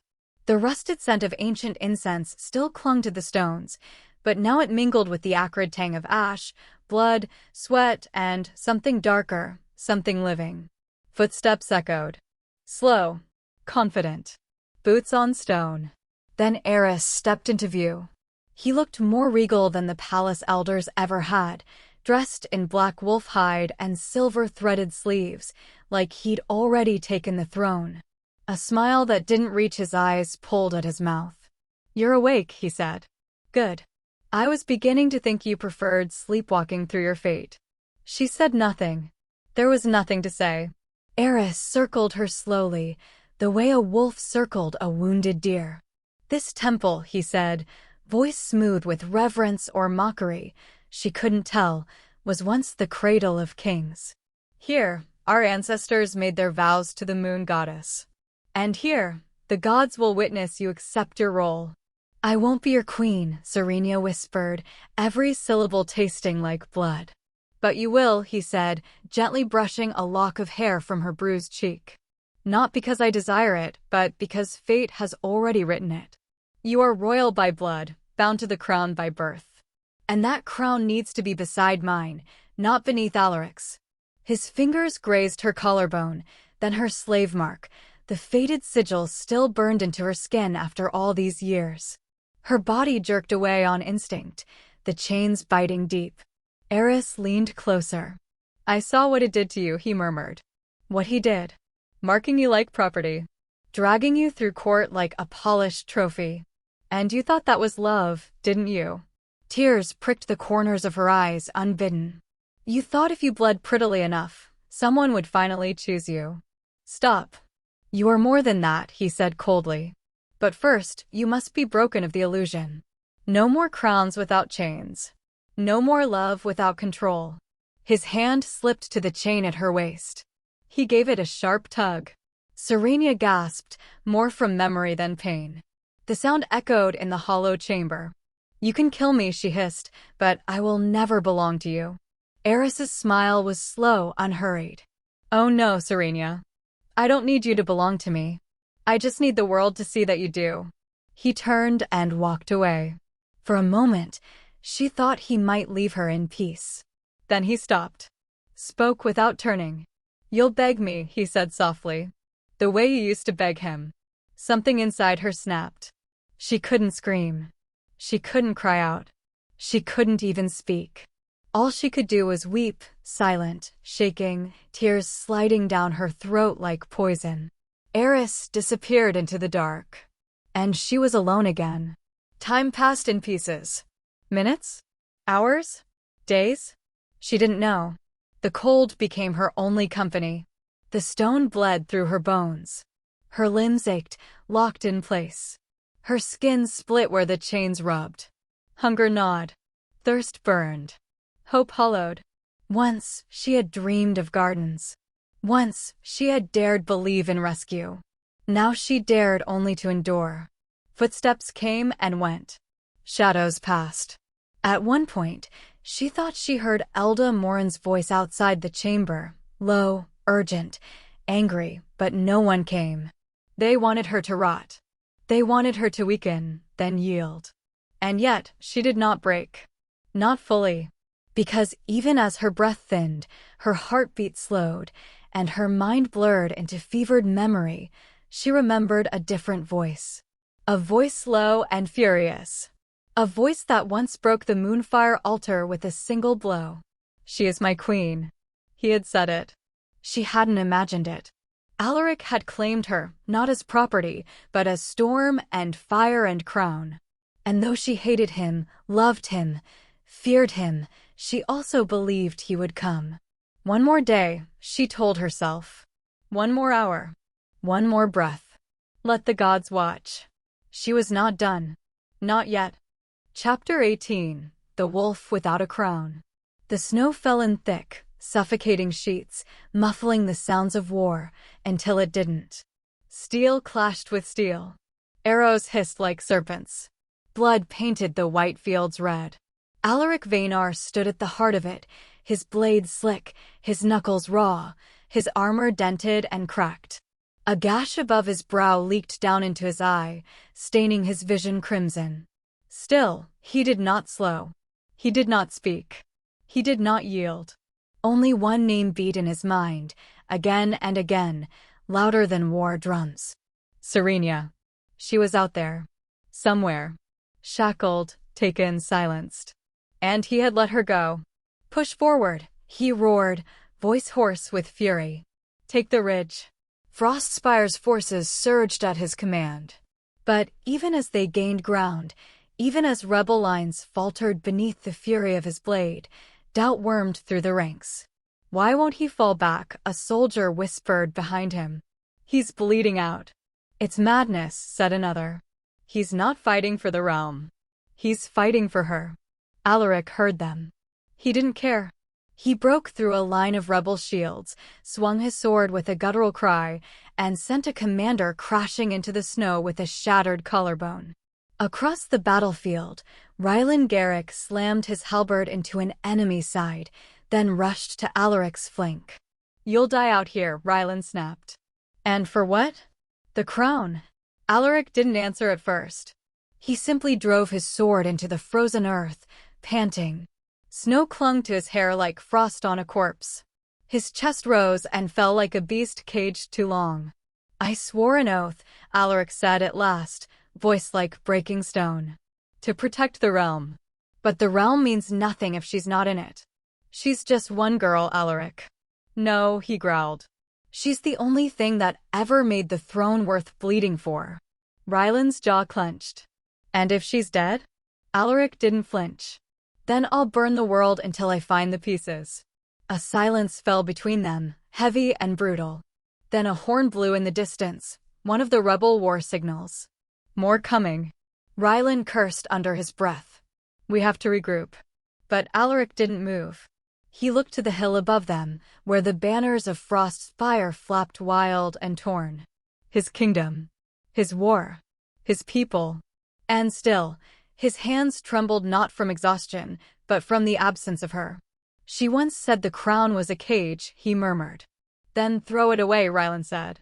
Alaric turned to him slowly, something hollow in his eyes. "I already did." He yanked the blood-slick circlet from his head and cast it into the snow. It landed with a dull thud, already half buried. Gasps rose from the men around him. A captain shouted his name. Another reached for the crown, only to hesitate when Alaric's gaze turned deadly. "I am not your king today," Alaric said to the field. "I am a man who will tear through gods and graves to reclaim what was stolen." Then he shifted. Bones cracked. Armor fell. Fur burst from skin as his body contorted into its truest shape, a massive gray wolf, eyes burning like coals in winter ash. The shift was seamless, violent, ancient, and when he howled, it was not a war cry. It was grief. It echoed across the snowfields, down the ravines, through the shattered ruins of battle. It reached beyond human ears, beyond reason. And far, far away, in the shadowed silence of a crumbling temple, Serenya stirred. Her chains clinked. Her breath caught. And she whispered his name into the dark. Chapter 19: The Temptation of Eris. The scent of honeyed bread was the first thing that broke her. Serenya stirred against the cold stone floor, her wrists raw beneath the shackles that chained her to the pillar. The faint aroma filtered through the damp air of the ruined temple, sweet, spiced, almost hallucinatory after days of stale water and silence. A door groaned. Footsteps echoed. Light slanted through the high arch, illuminating the dust-choked air and the cracked mosaics of moon phases on the ceiling. Then came his voice. "I thought you'd be asleep." She didn't lift her head. Not yet. Not when her limbs still trembled from the last wave of fever, not when her mouth was too dry to speak. But Eris's boots stopped just short of her bound feet. She felt the warmth of him before she saw him. His presence always arrived like a storm dressed in velvet. "I brought you something," he said softly, crouching. A soft scrape, the setting down of a tray. A second sound, the rustle of thick, fur-lined fabric. Only then did she look up. Eris knelt before her like a lover bearing gifts. He was clad in black, but without armor this time, just a tunic that shimmered like shadow and wine. His golden hair was damp from snow, and his eyes, pale as a frozen lake, watched her with something dangerously gentle. He held out the blanket first. "You're freezing." Serenya flinched. "You think this will change anything?" "No," he said. "I think you've already begun to change." He laid the fur over her shoulders anyway, slow and deliberate. His fingers brushed her collarbone, feather-light. She shuddered, but not from the cold. "You've been alone too long," he said. "Starved of more than food." "I'd rather starve," she rasped. He didn't flinch. Instead, he unwrapped a piece of flatbread, still warm, and offered it to her. She stared at it like a snake might be curled beneath. "I've given you no poison, Serenya." "I don't believe you. But you want to." He tilted his head, almost curious. "That's the thing about cages. Sooner or later, your mind starts whispering that it's safer inside." Her lips parted, then clamped shut again. Eris leaned closer. "This doesn't have to be a cell," he whispered. "It could be a sanctuary. You could be warm, safe, worshipped." "I was never made to be worshipped." "No," he said, brushing a lock of hair from her face. "You were made to be crowned." Her pulse stuttered. Her throat ached from thirst, but her heart ached more from the gnawing, hideous fear that he might be right. That maybe, just maybe, her only chance at surviving this was to play along, to yield. He must have seen it in her eyes, because he smiled.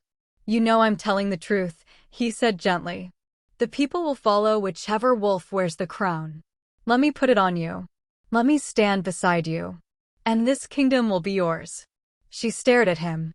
And for one sick, fleeting moment, she considered it. It would be so easy to say yes. To let herself be dressed, fed, paraded like a relic of prophecy, so long as it meant the chains would come off. So long as the pain would stop. "I could even free Alaric," Eris added, voice low. "Let him live. Far away. Powerless. But alive. If that's what you want." Her breath hitched. A tiny, traitorous part of her heart twisted. You'd let him live? I'd give you anything, Eris said. Except freedom from me. Her eyes stung.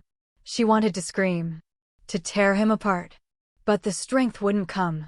She was so tired, so cold, so utterly lost. Until a flicker moved behind the altar. Too smooth, too quick. Her gaze flicked sideways, just for a moment. And that's when she saw her. A woman cloaked in nightshade and silence, emerging from the ruined shadows like a ghost returned to its grave. Elda Morin. Older. Paler. Eyes sharp enough to slice steel. She raised a finger to her lips and stayed hidden. Serenya blinked, stunned. Eris had seen nothing. Why hesitate, he said, still watching her face. You've already been used by one crown. Why not choose one that bends to you? Serenya exhaled slowly. Then, deliberately, she turned her face from his hand. Eris stilled. She spoke, voice low. Do you know what I dreamed of as a child? When they branded me with the slave mark and called me filth. He waited. I dreamed of burning it all down. Of making them kneel, not to me, but to what they feared I might become. You can still become it, he murmured. Not with you. His smile faded. You think Alaric offers you better? No, she said. But he didn't take my choice away. A beat of silence. Then, behind her, Elda's voice rose, clear and sharp as a bell. She remembers now, the older woman said. Your lies won't hold. Eris froze. His body turned like a beast scenting blood, but Elda stepped forward from the gloom, all in black, the crescent tattoo on her palm gleaming faintly. You won't silence her again, Elda said. Eris's jaw clenched. Serenya Marlowe is the daughter of Elia Morin, bearer of the Moonfire line, Elda continued, voice ringing through the temple. Not your consort. Not your pawn. And not your slave. Serenya stood. It took everything she had, but she stood. The blanket fell from her shoulders. Her knees trembled. But her head stayed high. I would rather rot in this place than wear your crown, she said, voice shaking. I would rather die screaming than kiss your hand. Eris's eyes flared with something dark. Hungry. Bruised. Then I'll use another method, he said coldly, stepping back. You will regret that, Elda warned. He only smiled, a thin, cruel slash of teeth. By the time I'm done, he said, she'll beg for the chains.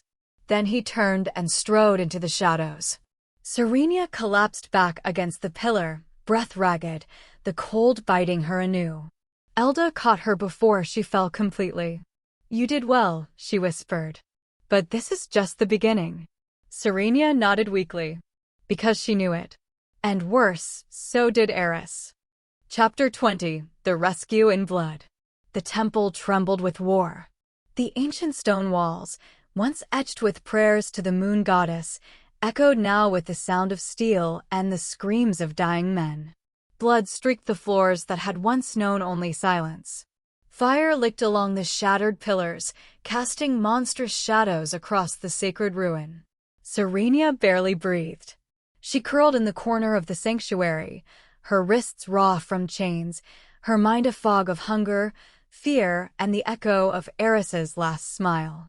She could still hear his voice, slithering through the stone like smoke. You'll beg for the chains. But it wasn't his voice that split the air now. It was a howl. Low. Savage. Rising from the depths of a man's soul. Then came the crash of the outer doors and the unmistakable ring of blades unsheathed with purpose. Her heart stopped. Alaric, she whispered.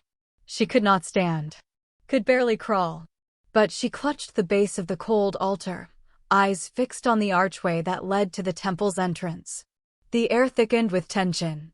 Boots thundered down the passage. Screams, sharp, mortal, cut off one by one, until all that remained was breath and blood and footsteps. Then he appeared. Alaric Vaynar stood framed in the broken arch, his armor soaked in crimson, his blade dripping, his face a thing carved from fury and flame. For 1 second, the world held still. And then he saw her. Serenya. He crossed the distance in 6 steps, no more, and fell to his knees before her. His gloved hands cupped her face, tilting her chin toward him. The firelight caught in his eyes, desperate, wild, undone. "Are you hurt?" Her lips parted. She couldn't form the words. Not when the scent of iron clung so thickly to him. Not when blood slid in rivulets down his cheek and neck, across the ridges of his gauntlet. She choked instead. Why are you here?" He exhaled, ragged. And for the first time, she saw the tremor in his shoulders. "Because I would burn every kingdom to ash before letting them take you from me again." He rose. His sword clanged to the floor as he turned to the chains. The manacles clung tight, forged to the stone, but Alaric didn't hesitate. He drove his fist into the rusted lock once. Twice. On the third strike, the metal gave with a shriek, and her wrists fell free. She collapsed against him. He caught her in his arms like she weighed nothing, cradling her close. Her head fell against his blood-slick shoulder, the silk of her dress soaking red as it brushed against his chestplate. Behind them, more footsteps sounded, Rylan Garrick's voice barking orders, the clash of resistance meeting steel. But Alaric's world had narrowed to the girl trembling in his arms. "I'm taking you home," he said softly. She didn't answer. Couldn't. The weight of it, the agony, the mercy, broke something inside her. Her breath hitched once, then again. And then she wept. Not daintily. Not with dignity. But with the raw sobs of someone who'd held in too much for far too long. He held her tighter. "Why?" she gasped, fists clinging to his chest. "Why did you come back?" He pressed his forehead to hers. "Because I can lose my crown. I can lose this war. But I will not lose you." Another sob cracked from her throat. And outside, the temple groaned with battle still raging. Alaric turned with her in his arms, striding toward the exit. Bodies lay strewn in the moonlight, Eris's soldiers, some barely more than boys, felled by steel and fong. Rylan glanced over his shoulder as they passed, nodding once before calling out another command. But it wasn't over. Not yet. A shadow broke free from the burning chapel door, tall, lean, and furious. Eris. Alaric. He turned. Still carrying her, Alaric faced him. His jaw set. His stance wide. "You'll never hold her," Eris snarled. "You're too weak. You love her too much." Alaric's voice was quiet, but it struck like a blade. "Love is what makes me strong." Eris lunged. Too fast, too reckless. Alaric twisted, shielding Serenya with his body. Rylan surged from the side, catching Eris's blade mid-swing with his own. Steel clanged, sparks burst, and the two men locked in brutal combat, one for conquest, the other for loyalty. "Go!" Rylan shouted. "Now!" Alaric hesitated just long enough to confirm the path ahead was clear, then bolted. He ran. Through fire. Through ruin. Through the ashes of gods and tyrants. Serenya held on, her arms weakly wrapped around his neck, her face buried in the crook of his shoulder. He did not stumble. He did not stop. But the wound at his side bled more freely now. She felt it before he said a word, the tremble in his steps, the subtle lean, the wet heat seeping against her thigh. "Alaric," she whispered, terrified. "You're hurt." "I'm fine." He wasn't. He made it past the courtyard. Past the final set of doors. Past the old statue of the moon goddess, cracked and forgotten. And then, at the temple threshold, he faltered. The snow met them like a blessing. Cold. Cleansing. Pure. He staggered 3 steps onto the frostbitten ground, and his knees gave. "Alaric." They crumpled together, his weight crushing her down into the snow. She struggled beneath him, tried to shift, to lift him, but his eyes were closed. His breath shallow. "No, no, no, stay awake." Her hands were slick with blood. "Alaric." He didn't move. And then, in the distance, a soft, low howl, carried by the wind. Not a war cry. A call. A vow. The sound of a wolf without a crown, fighting still for the only thing he would ever truly need. Her. Chapter 21. The Wolf King Bleeds. They laid him on the marble dais like a fallen god. Alaric's body, still soaked in the blood of 100 battles, looked too large for the silk-covered mattress beneath him. The wolf crest across his chest plate was cleaved through, split down the middle by a blade that had nearly ended everything.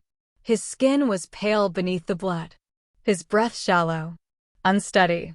Serenya stood beside him, frozen. The chamber stank of metal and smoke. Faint trails of blood marred the pristine floors, following the trail from the courtyard to the throne hall, and finally here, to the king's chamber. His chamber. The place where his wolf had once howled through the windows to call to hers. Now only silence lived here, until a voice broke it. "Sit," said Alaric Ashbourne gently, "before you fall down beside him." Serenya didn't move. Her fingers curled into the damp hem of her own gown, still stained with ash and blood from the temple. She had not changed, had not eaten, had not breathed without effort. "You're still trembling," Alaric murmured, stepping forward. "Come, let me help you. I can do it." The words fell sharper than she meant. But Alaric only nodded and stepped back, folding her hands in front of her deep blue cloak. "I'll send for fresh water." Serenya nodded stiffly. And when Alaric left the room, she finally let herself crumble. She dropped to her knees beside the stone dais, resting her forehead against the edge, fingers reaching for the hand that had held her in the snow. Alaric didn't stir. He had not woken since they brought him back.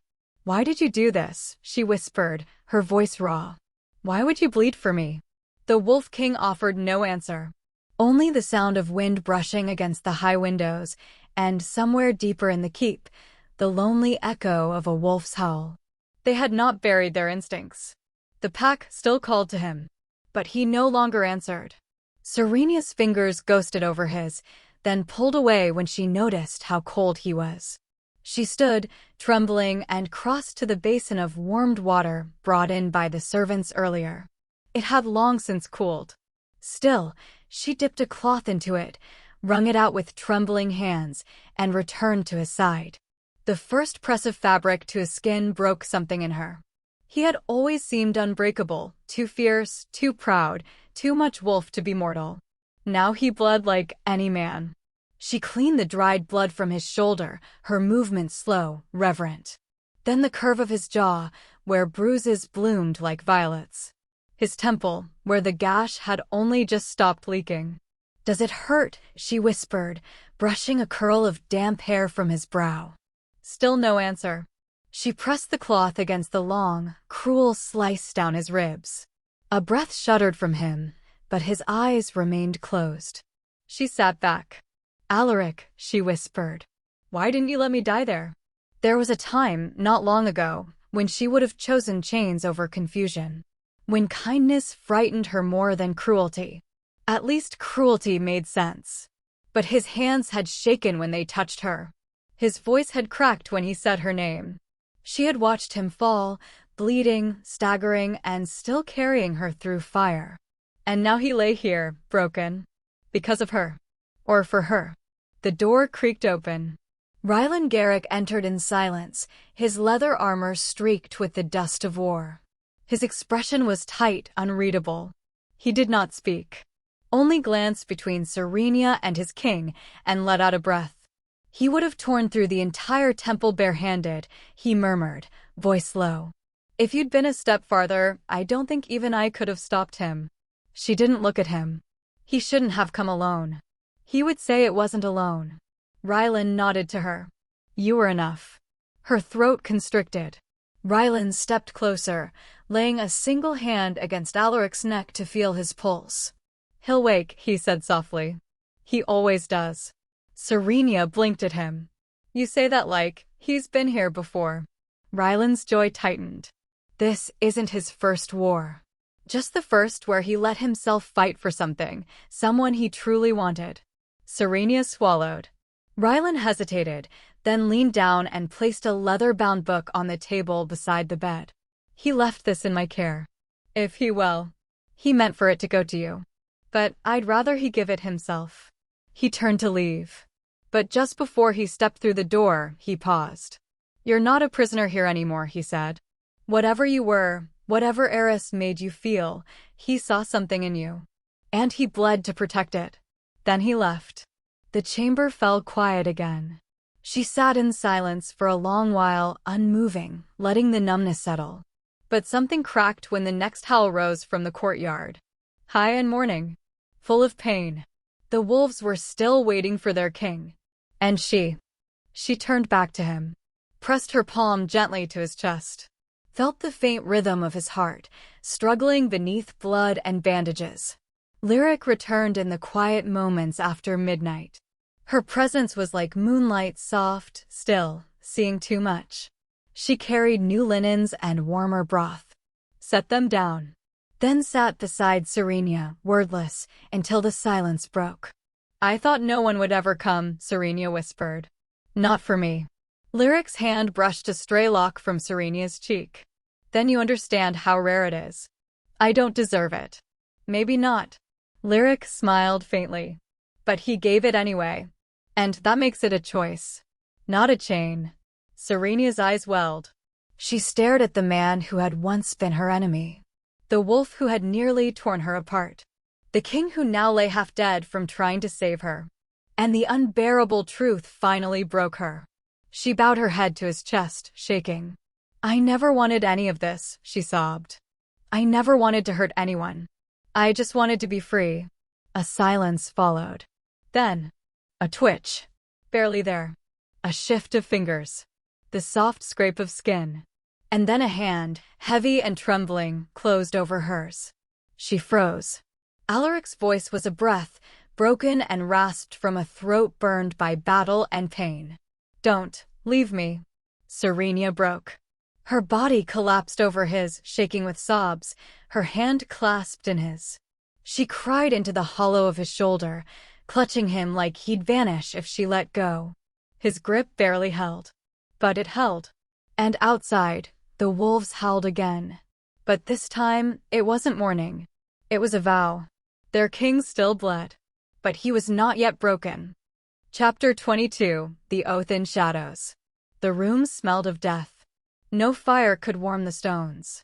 No incense could mask the rot threading its way into every breath. The torches burned low, their light stretched thin across the chamber walls, flickering like the heartbeat of something slowly dying. Serenya sat in silence, her fingers laced together so tightly her knuckles had gone white. Alaric hadn't moved in hours. Not since the night he'd whispered, "Don't leave me," only to sink deeper into a sleep he might never wake from. He lay still on the healing cot, his chest barely rising, skin drawn taut over cheekbones. The scent of herbs hung heavy in the air, cloying and thick. Beside him, crimson-stained bandages were folded in quiet defeat. Outside the chamber, the palace held its breath. Inside, so did she. A low voice broke the silence. You know what must be done. Serenya turned. Elda Morin stood in the doorway like a shadow-given voice. Her robes were the color of nightfall, her eyes sharper than any dagger. She crossed the threshold with quiet steps, the sigil of the moonborn glinting silver against her collarbone. I've tried everything, Serenya whispered. The poultices. The elixirs. Alaric spell marks. He won't wake. Elda said nothing, just stared at the dying king, then at the girl beside him. He anchored his spirit to you, Elda murmured at last. Not to the throne. Not to his bloodline. You. His bond lies in your hands. Serenya swallowed hard. I don't know how. You do. Elda's voice was gentler now. You were born of the line that once bound wolves to moonlight. The ritual is buried in your bones. You only have to choose. Her voice cracked. If I force him back, what if it isn't mercy? What if I become the next chain he can't escape from? Then you love him enough to fear that, Elda said. Which means you won't be the one to shackle him. Silence stretched. Serenya stood slowly, crossing to the cot where Alaric lay. She brushed a hand over his brow. His skin was cold, but beneath it, the faint pulse of something deeper still stirred, fragile. Receding. Will it hurt him? She asked. Elda didn't lie. Yes. Serenya closed her eyes. I need time. You have until the final moon passes overhead. After that, she glanced toward the barred window, where slivers of pale light etched the wall. There will be no spirit left to call back. Then she left. Serenya stood in the half-light, alone with him. Her chest ached. The room around her blurred. She sat beside him, whispering broken things he could not hear. Stories about a garden she'd once loved. A lullaby her mother used to sing. The dream she had last night, that she was free and so was he, running together through frost-lit woods. And when night finally blanketed the keep in silence, she made her choice. She washed her hands, lit the twin candles, knelt beside the cot, and without hesitation, drew the ceremonial blade across the inside of her wrist. The pain was quick, biting. But it was the warmth of her blood that startled her most. How fast it rushed out, how eagerly it spilled down her arm and onto the ancient altar stone beneath him. Her breath caught. She cradled her bleeding wrist to her chest and leaned forward, pressing her palm over his heart. Alaric Vaynar, she whispered, voice shaking. By blood, by moon, by vow, I call you back. Nothing. Tears fell. Don't make me bury you, she begged. Not after everything. A drop of her blood splashed against his collarbone. She thought she saw it sink into his skin. Come back to me, she breathed. You don't belong in the dark. She was so cold. The chamber swam in shadow. Her limbs weakened. The warmth ran down her arm in steady streams, painting the sheets in crimson and rose. I choose you, she whispered. Even if it kills me. The world spun. She tried to rise, but her knees gave way. Her head struck the side of the cot as she collapsed to the stone floor, her bleeding wrist still outstretched toward him. In her final flicker of consciousness, she heard it. A heartbeat. Not hers. Then everything went black. But not quiet. In the dark, she dreamed. Chains coiled around her wrists, silver, burning cold. They dragged her down into a sea of ink and mirrors, where every reflection was a version of herself she'd abandoned. Weak, frightened, silent. She screamed.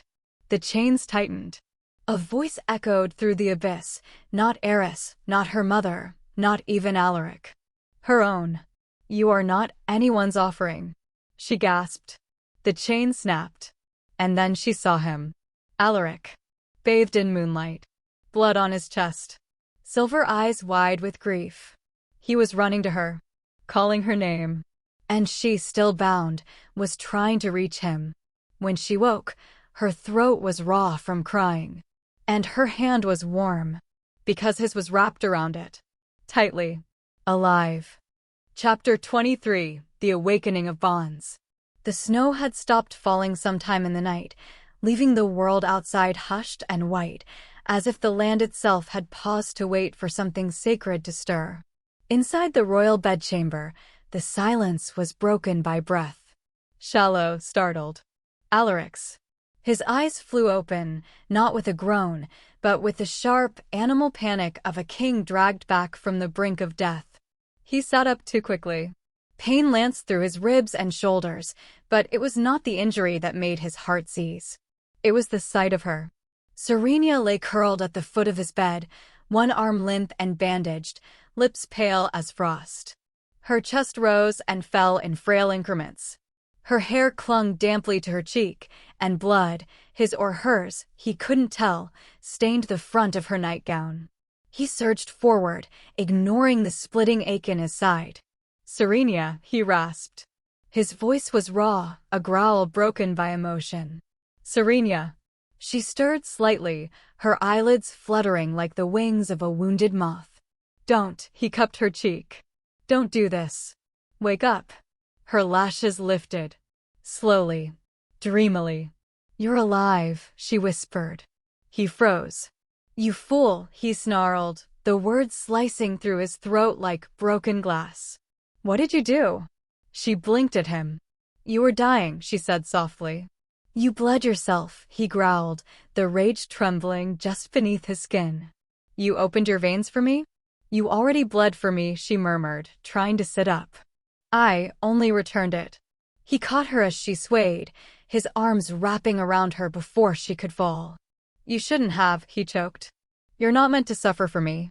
"I wasn't suffering," she said, breath hitching. "Not when it was for you." He pulled back just enough to look into her face. "Don't say that," he whispered, voice cracking. "Don't say it like it's nothing. You nearly died." "You did die," she said. "You were slipping. I felt it." Her hand rose slowly, fingers trembling, and pressed to his chest. "I couldn't lose you. Not again." Silence fell like snowfall. Not heavy, but quiet. Reverent. His hand closed over hers. For a moment, all he could do was stare. At her fingers. Her wrist, still wrapped in linen. Her mouth, too pale. Then he drew her into his arms and held her like a man who'd tasted death and decided he wasn't ready for it. "You're not allowed to die for me," he said hoarsely, his lips brushing her temple. "You understand? I forbid it." "You don't get to forbid things anymore," she whispered back. "We're past that." His laugh was hollow, but real. Their foreheads met, and the air between them shifted. Something shimmered unseen, but felt, pulling tight and magnetic through the space where their bodies met. Her breath caught. "Do you feel that?" she asked, barely audible. He nodded, jaw clenched. "The bond," he said. "It's waking up. Burning through everything." She shivered. "Why no?" "Because there's no longer fear between us," he whispered. "Only truth." He pulled back slightly to look at her. And that was when he saw it, her gaze wide, vulnerable, utterly open to him. It was a look that leveled him. "I hated you once," she said, voice thick. "I wanted you to suffer for what I thought you were." "You weren't wrong," he said. "I was," she whispered. "Because I didn't see the man behind the wolf. The boy. The king who chose me even when he could have chosen anyone else." He stilled. "You think I chose you?" he asked. She nodded. And he smiled. But it wasn't gentle. It was wild. Grief sharpened. Starved. "No," he murmured, brushing a strand of hair behind her ear. "You were never a choice, Serenya. You were a ruin. A reckoning. The truth I didn't know I was built to bleed for." The bond between them sparked like a wire pulled too tight. Their breaths tangled. Then she leaned in. And he met her halfway. The kiss was not soft. It was raw, bruising, savage with withheld desire. His mouth claimed hers like a man drowning, like a man dying again and finally being allowed to want something. She gasped into him. His hands threaded through her hair, dragging her closer, as if afraid the world might steal her again. Her arms curled around his neck, pulling him down, letting their bodies find the space they'd long been denied. Clothes rustled. Heat flared. He pulled back only enough to rest his forehead against hers. "Tell me to stop," he whispered, panting. "I can't," she said. He kissed her again, slower this time, less war, more surrender. His lips moved over hers like a vow, and the bond between them roared to life, a tether of breath and blood, an ancient moon-sung promise. "Serenya," he murmured against her skin. She held his face in her hands. "I feel like I'm burning," she said. "Then burn with me." They didn't rush. Their bodies met like language, like memory, like ache turned sacred. When he touched her, it wasn't conquest, it was apology. When she opened to him, it wasn't surrender, it was defiance of every chain that had once tried to keep them apart. She cried once. And he kissed the tear away. When it ended, they lay tangled in one another, breathless and blinking into a darkness that felt almost kind. "I thought this was fate," she whispered. He looked at her, eyes heavy, voice low. "It's not fate," he said. "It's my choice." Then he kissed her again. And for once, she didn't cry. Chapter 24, The Crown in Fire. The flames of the moon tribunal blazed high and holy, curling in slow arcs of white-blue fire that licked the carved walls like the tongues of gods. Smoke hung heavy in the vaulted chamber. The scent was of sacred oils, burned offerings, and something sharper beneath, fear. Serenya stood at the center of the fire hall, spine straight, hands cold. Her ceremonial robe, A sheer veil of moon silver and blood crimson clung to her like smoke. The stone beneath her feet pulsed faintly, etched with runes of power and judgment. She could feel it. The weight of history. Of expectation. Of condemnation. The circle of elders watched from their thrones of obsidian and bone. Their eyes were ancient and pitiless, their voices the same that once declared her mother guilty.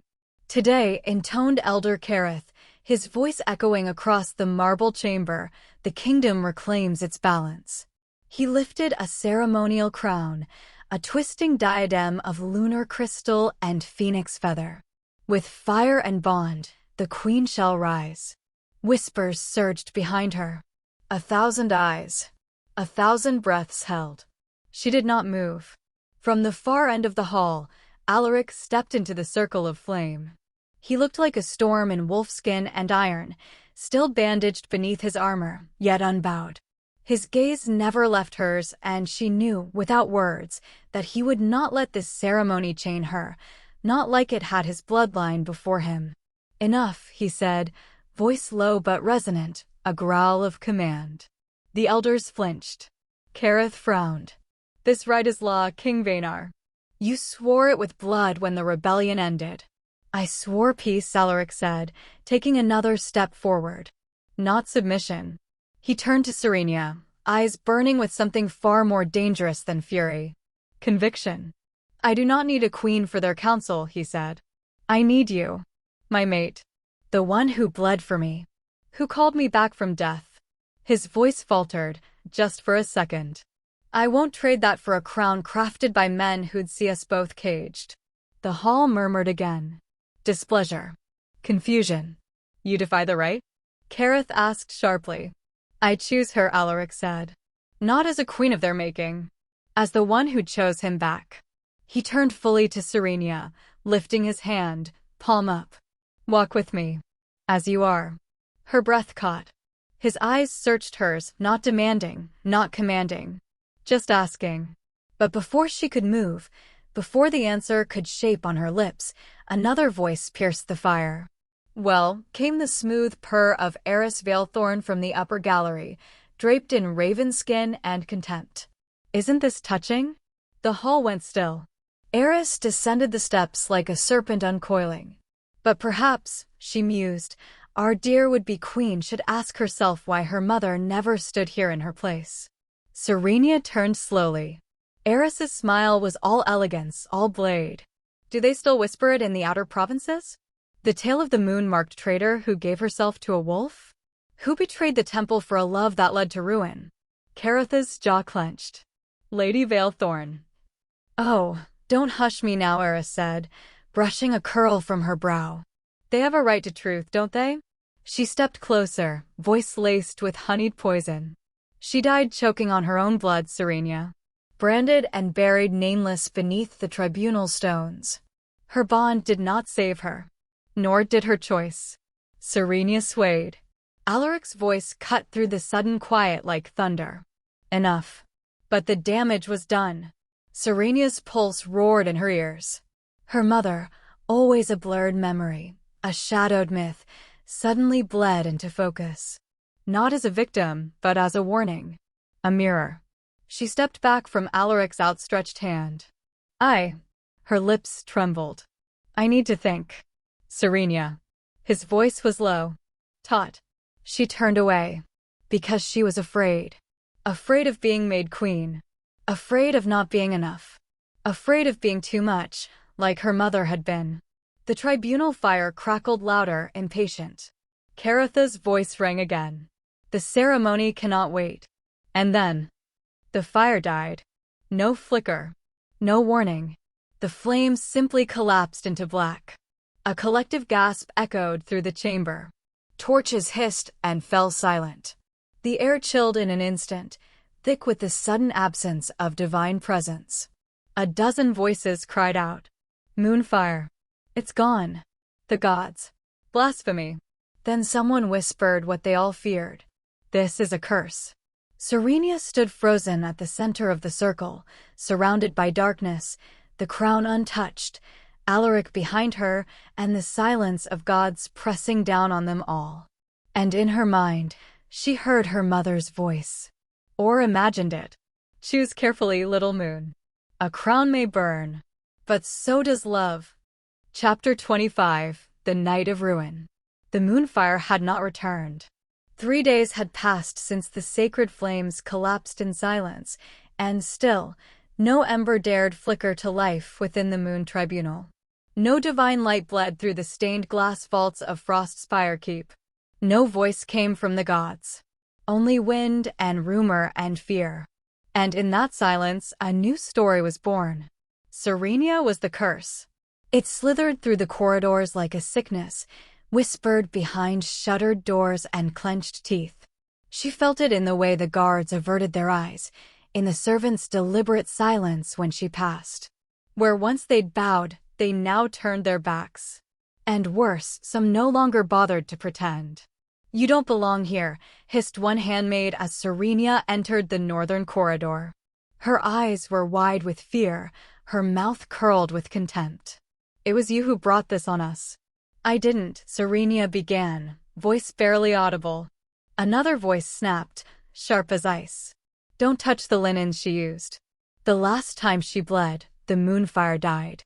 Laughter, hushed and cruel. A pitcher shattered behind her, thrown too near to be an accident. She didn't flinch. Not anymore. She walked on, pale and straight-backed, until she reached the west wing and the doors of the royal chambers closed behind her. Only then did she let her shoulders tremble. The fire in the hearth was dying, its glow a sickly orange that cast no warmth. She stood in the shadows, her hands curled at her sides, breath held against the rising burn in her chest. She had given her blood, her will, her soul, and still, they called her ruin. A creak of the door broke the silence behind her. Alaric entered, wind-chilled and thunder-eyed, his cloak dusted with frost. He saw her. Not the way others did, with suspicion, with dread, but as if she were the only solid thing left in a crumbling world. He crossed the room without a word and pulled her into his arms. Her body tensed. "I'm sorry," he murmured into her hair. "They're fools. All of them. They're afraid." "So what?" His voice was low, dangerous. "Fear isn't truth. Fear isn't justice." She pulled back just enough to look at him, her voice cracking. "But fear rules, Alaric.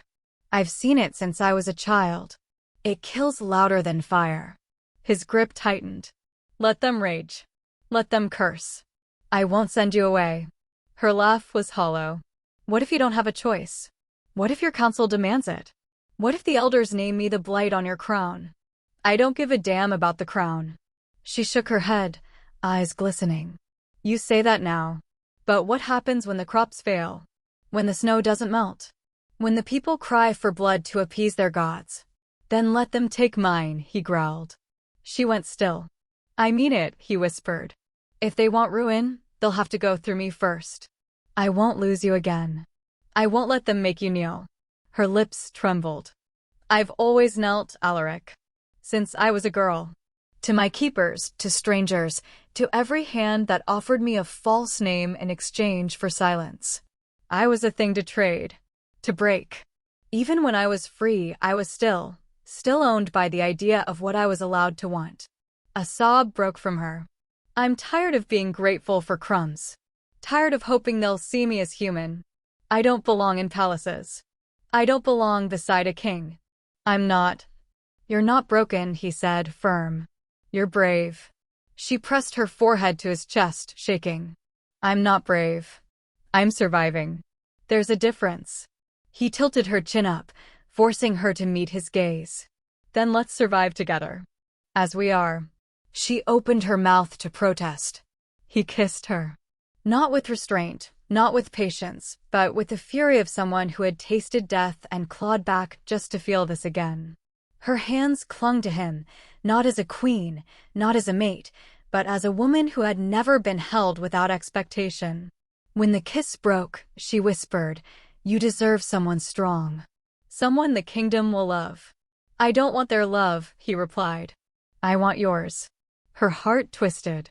"I'm afraid," she admitted. "So am I." "Then what are we doing?" His lips brushed her temple. "Choosing anyway." The wind howled outside, a wild, bone-deep sound. Somewhere in the halls, a wolf answered with a long, mournful call. They stood there in silence, wrapped in shadows and the too soft hum of defiance. And then, a whisper. Soft, cold. From the darkness beyond the hearth, a figure moved. Serenya turned sharply, instinct flaring. The firelight caught on raven black silk. Eris. She stood just inside the room, arms crossed, her smile like a blade dipped in perfume.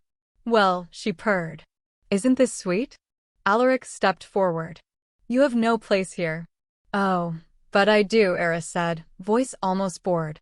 "I've always had a place in the ruins." Her gaze slid to Serenya. "They'll never love you, you know. Not truly. Not while they bleed from wounds they think you opened." "I don't want their love," Serenya replied, though her voice was thinner than before. Eris's smile deepened. "No, but you do want their peace. Their forgiveness. That's the real curse. You think it's earned. You think if you bleed long enough, kneel hard enough, they'll see you. They won't. Not ever." She stepped into the light, and something sharp gleamed in her hand. Alaric moved between them in a blink, his body tense. But Eris didn't strike. She only laughed, a low, bitter sound. "Relax, Your Majesty. This isn't the night I kill you. Not yet." She met Serenya's gaze again. "I just came to offer a kindness." Serenya stared at her, breath caught. "What kindness?" Eris's smile turned cruel. "To help you let go." And then she vanished into the dark, leaving only silence and the scent of something old and burning. Serenya's blood ran cold. Not because she feared Eris, but because, for one brief moment, she had believed her. Chapter 26: The Thorns' Rebellion. The snow was too red to be real. It soaked the earth in creeping blotches, spreading like veins through white. Bodies lay broken along the wall's curve, some armored, some not, all frozen in the final moments of battle. Above them, the sky wept smoke, and Frostspire's black towers bled fire from their windows. Serenya stood at the edge of the battlements, wind slicing through her cloak. Below her, the field churned with chaos, steel flashing, war cries rising, wolves ripping through enemy lines with teeth bared and bloodied. The gate groaned beneath the weight of impact after impact. This was not a siege. It was a reckoning. "Pull her back." Ryland's voice cracked through the storm of sound as he yanked Serenya from the stone ledge. "What are you doing up here?" "I had to see," she whispered, her voice hollow. It's all because of me. You think staying here changes that?" He spun her to face him, silver hair plastered to his face with sleet. "They don't come for you, Serenya. They come for the throne. For the power they think you hold. You're just the symbol they'll burn to reach it." Her eyes burned. "And isn't that the same thing?" Before Ryland could answer, a horn sounded from the lower courtyard. 3 blasts. The inner gate had been breached. Serenya's breath hitched. "She'll come for me," she said quietly. Who? But she already knew. Eris didn't need strategy or numbers. She had planted the seed long ago, in every whisper that spread like rot. In every fear Serenya had never been able to wash from her skin. She turned, dress whipping around her legs, and ran for the lower halls. Alaric's voice met her halfway down the stairs. "Where are you going?" "To end this." "Not alone."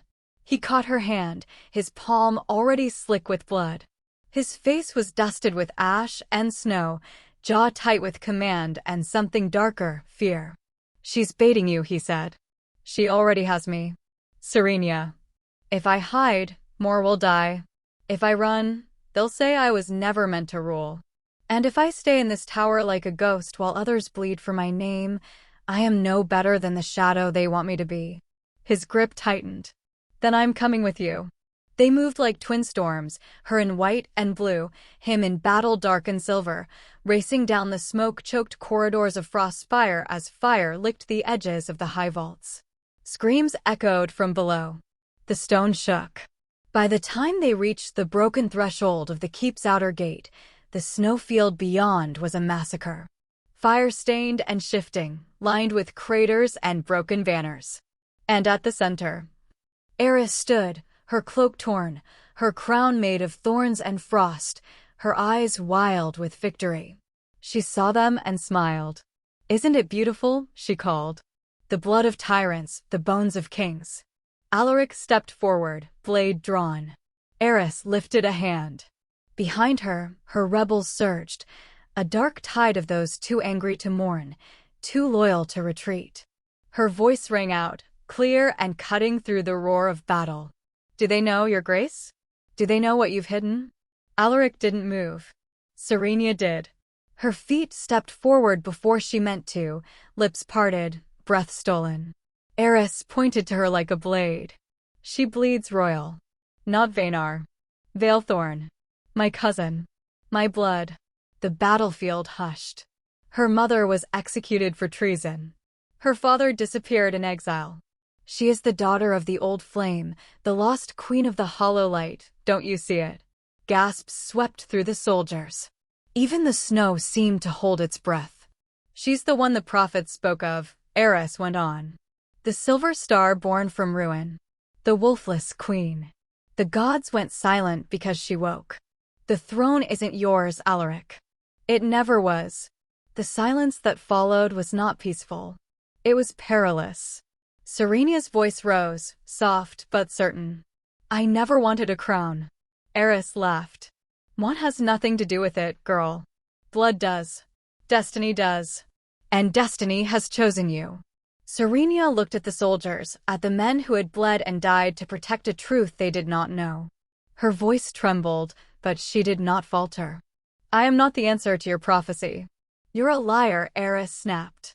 "I am not a savior," Serenya cried, louder now. "I am not a queen shaped by fire. I am not a symbol to wear on banners or a blade to fall in your stead. I am flesh. I am fault. And I am done letting others bleed for what they believe I might be."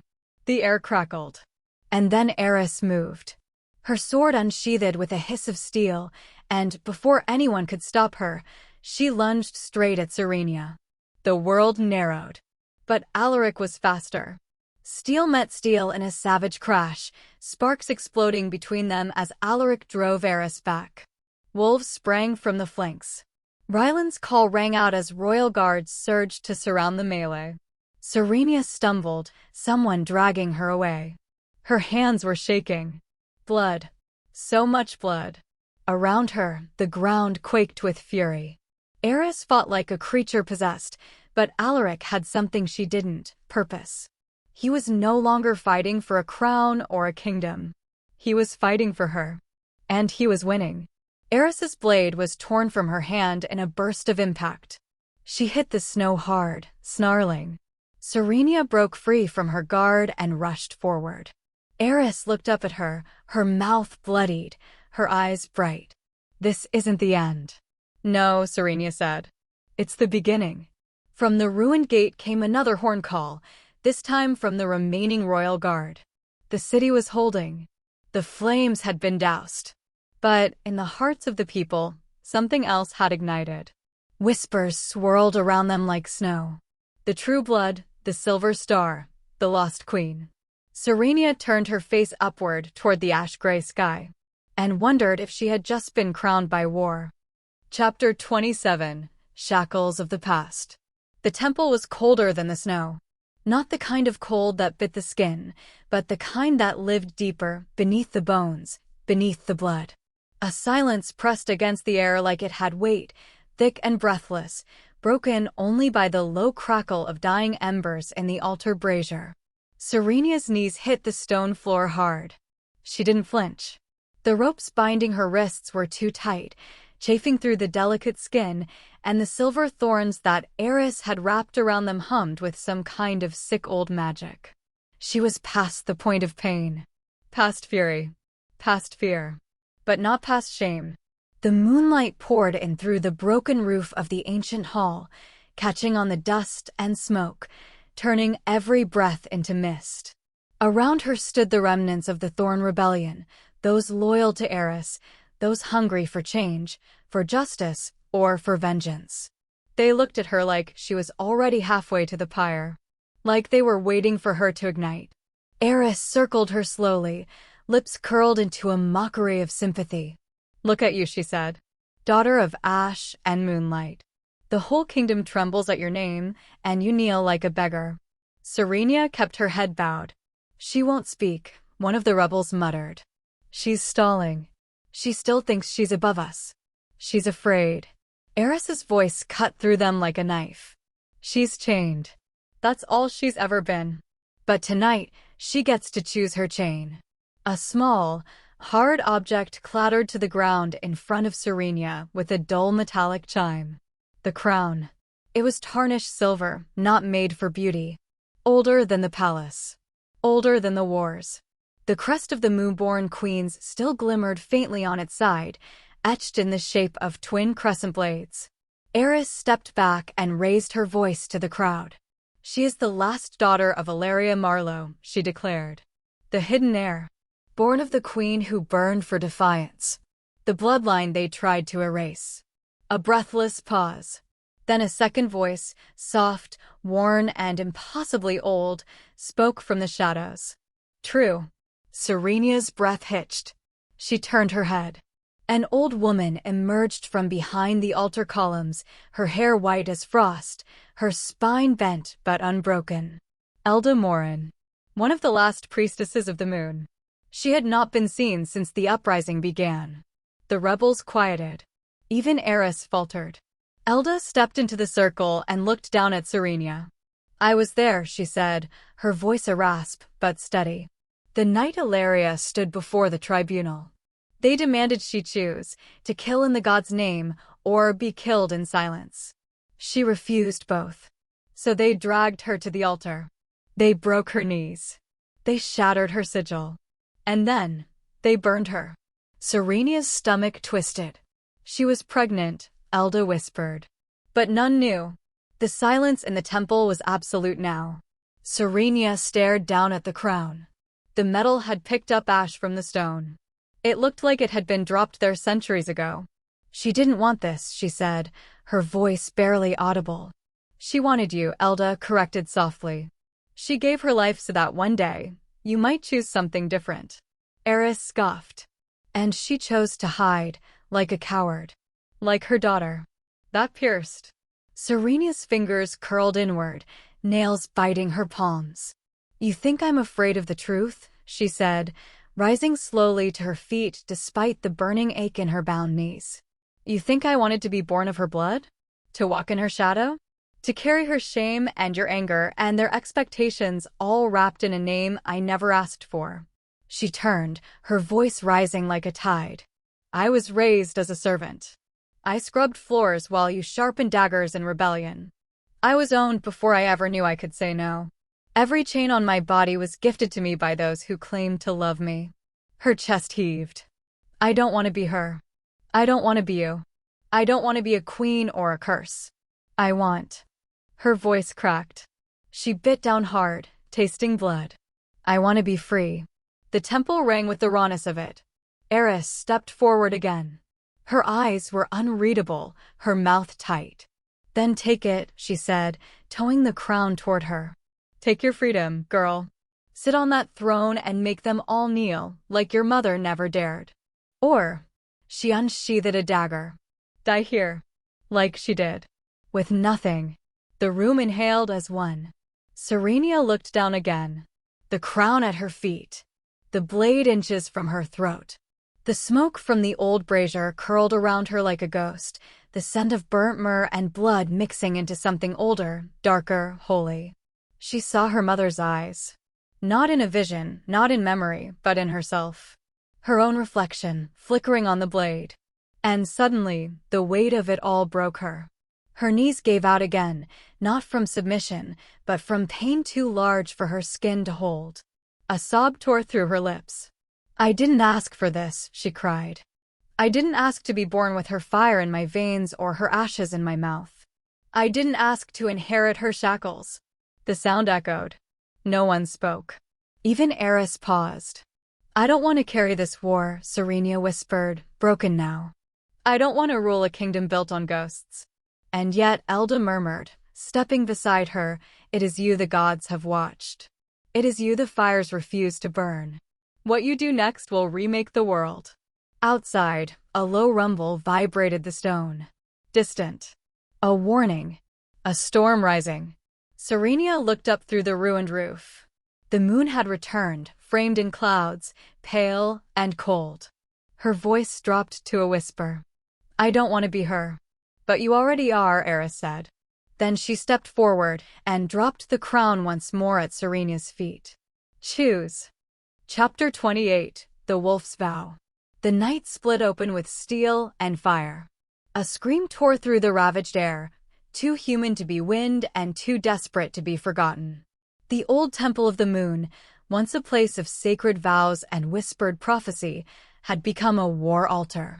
Its ancient stones bled with ash and shadow, each crack filled with the curses of gods who had turned their faces away. And still, the flames rose. Serenya stood at the center of it all.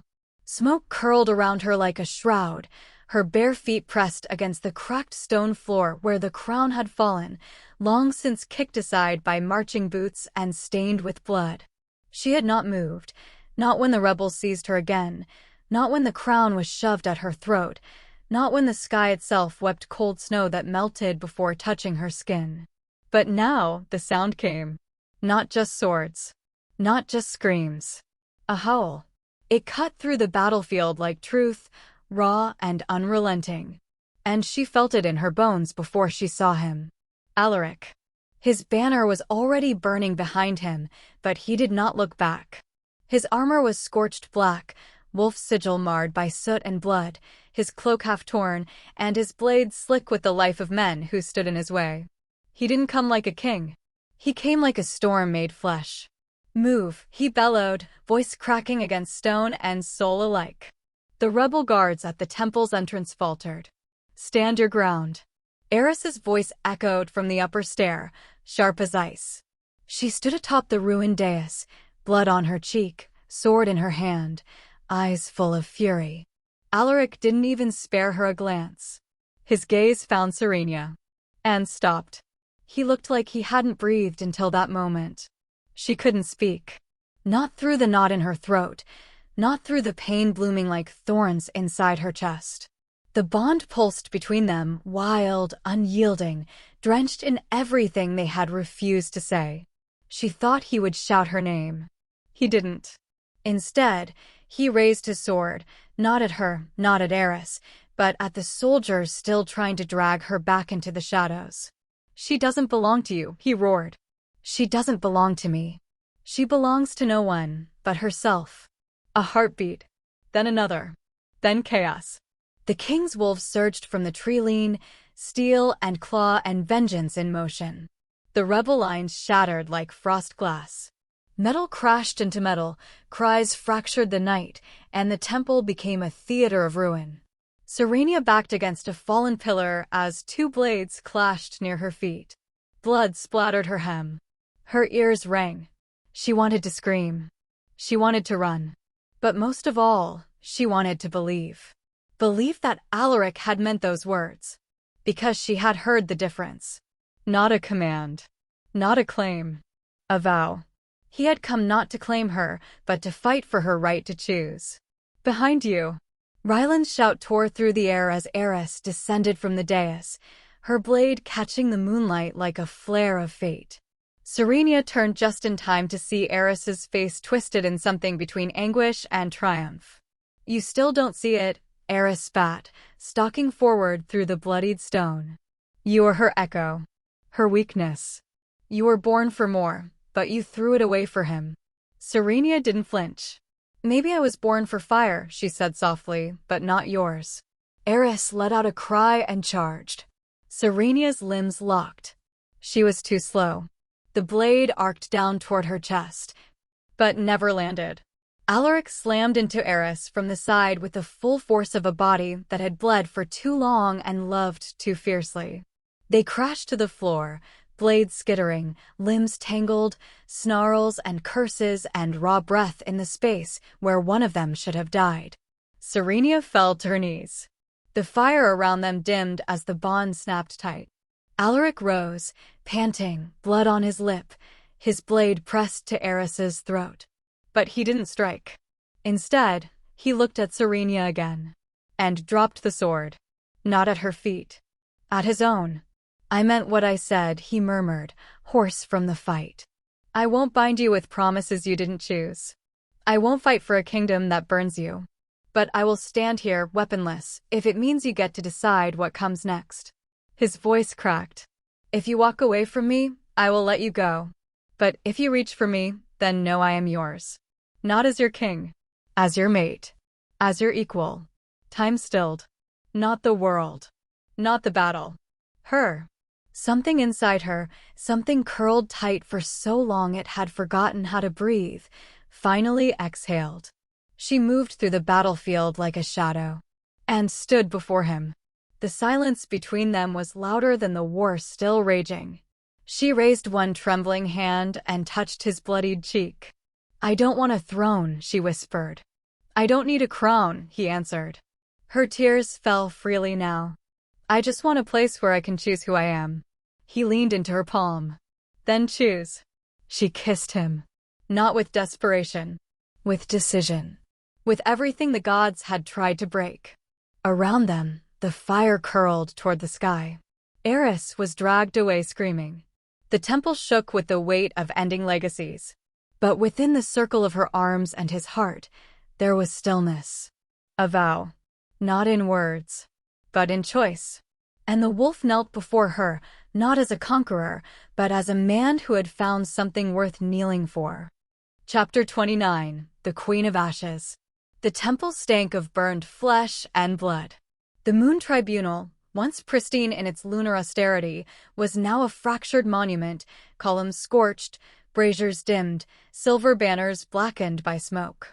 Ash coated the polished floor like snowfall from some cursed season, and beneath it, the marble pulsed faintly with what remained of the old god's magic, wounded, watching, waiting. At the center of it all stood Serenya. She wore no crown. Her hair, once bound in chains and veils, now spilled free over her shoulders, tangled and smoke-swept. Her gown was torn where fire had kissed it, where blades had passed too close. The hem of her dress trailed ash behind her with each step, but her spine was straight, her eyes steady. The elders watched from their high seats, each one draped in ceremonial robes that no longer masked their fear. Eris knelt beside them, broken, bloodied, silent for the first time. Shackled now, the self-proclaimed liberator reduced to a cautionary tale. She stared at the floor as though it held the pieces of her failed prophecy. All eyes turned to Serenya as the High Elder finally spoke. The blood has been spilled. The rebellion silenced. But the line of the crown remains uncertain. You, girl, you carry the blood of queens. You survived the fire. You are the last true heir. His voice reverberated through the broken chamber. We demand your answer. Will you take the throne? The silence that followed was absolute.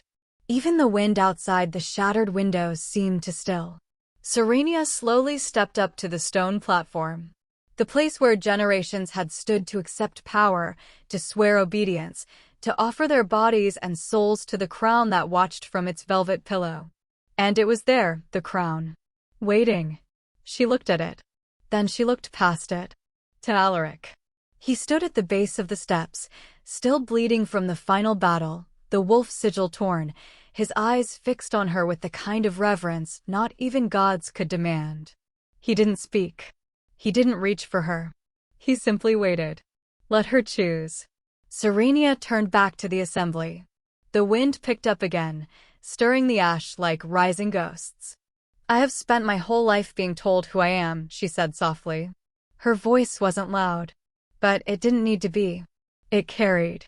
I was born in chains. Raised behind walls. Trained to obey, to please, to survive. I was never asked what I wanted. I was only ever used. As a tool. As a symbol. As a threat. She paused. Her fingers curled, then relaxed. I was told I was cursed. Then told I was chosen. Then told I was the rightful queen. But no one ever asked if I wanted any of it. A murmur rippled through the chamber. She didn't stop. You want a queen. Not a woman. Not a heart. You want obedience in a crown-shaped cage. Her gaze swept the elders, each one shifting beneath her stare. But I have burned in your fire. And I have walked out. She turned. Faced the crown. Then, slowly, she picked it up. The weight of centuries pressed into her palms. She lifted it to her chest. And dropped it to the floor. The crash rang out like thunder, metal on stone, and silence swallowed the room once more. I will not be your puppet. The words were a strike. I will not be your vessel. I will not be your tool, your monster, your martyr. I am not your prophecy. I am not your shame. I am not your queen. She turned from the crown, walked down the steps, and stretched out her hand. Alaric stared at it for a breathless second, then took it. Their fingers entwined, scar to scar, bone to bone. And in that moment, something happened. The mate bond, dormant for so long, erupted. A silver light burst from where their palms touched, spiraling into the air in luminous strands. It surged up into the rafters of the temple, danced along the carvings of old moons and forgotten runes, and bathed the chamber in a radiance no fire could touch. It was not magic. It was will. The will to live, to love, to choose. Serenya didn't look away from Alaric. Not even when gasps rose around them. Not even when the ground itself seemed to pulse beneath them, like the temple was awakening. I choose this. Her voice was steady, fierce, free. I choose him. I choose freedom. One of the elders stood, pale and trembling. This is madness, he hissed. A girl of low birth, a former slave, she cannot hold a kingdom by the power of a bond.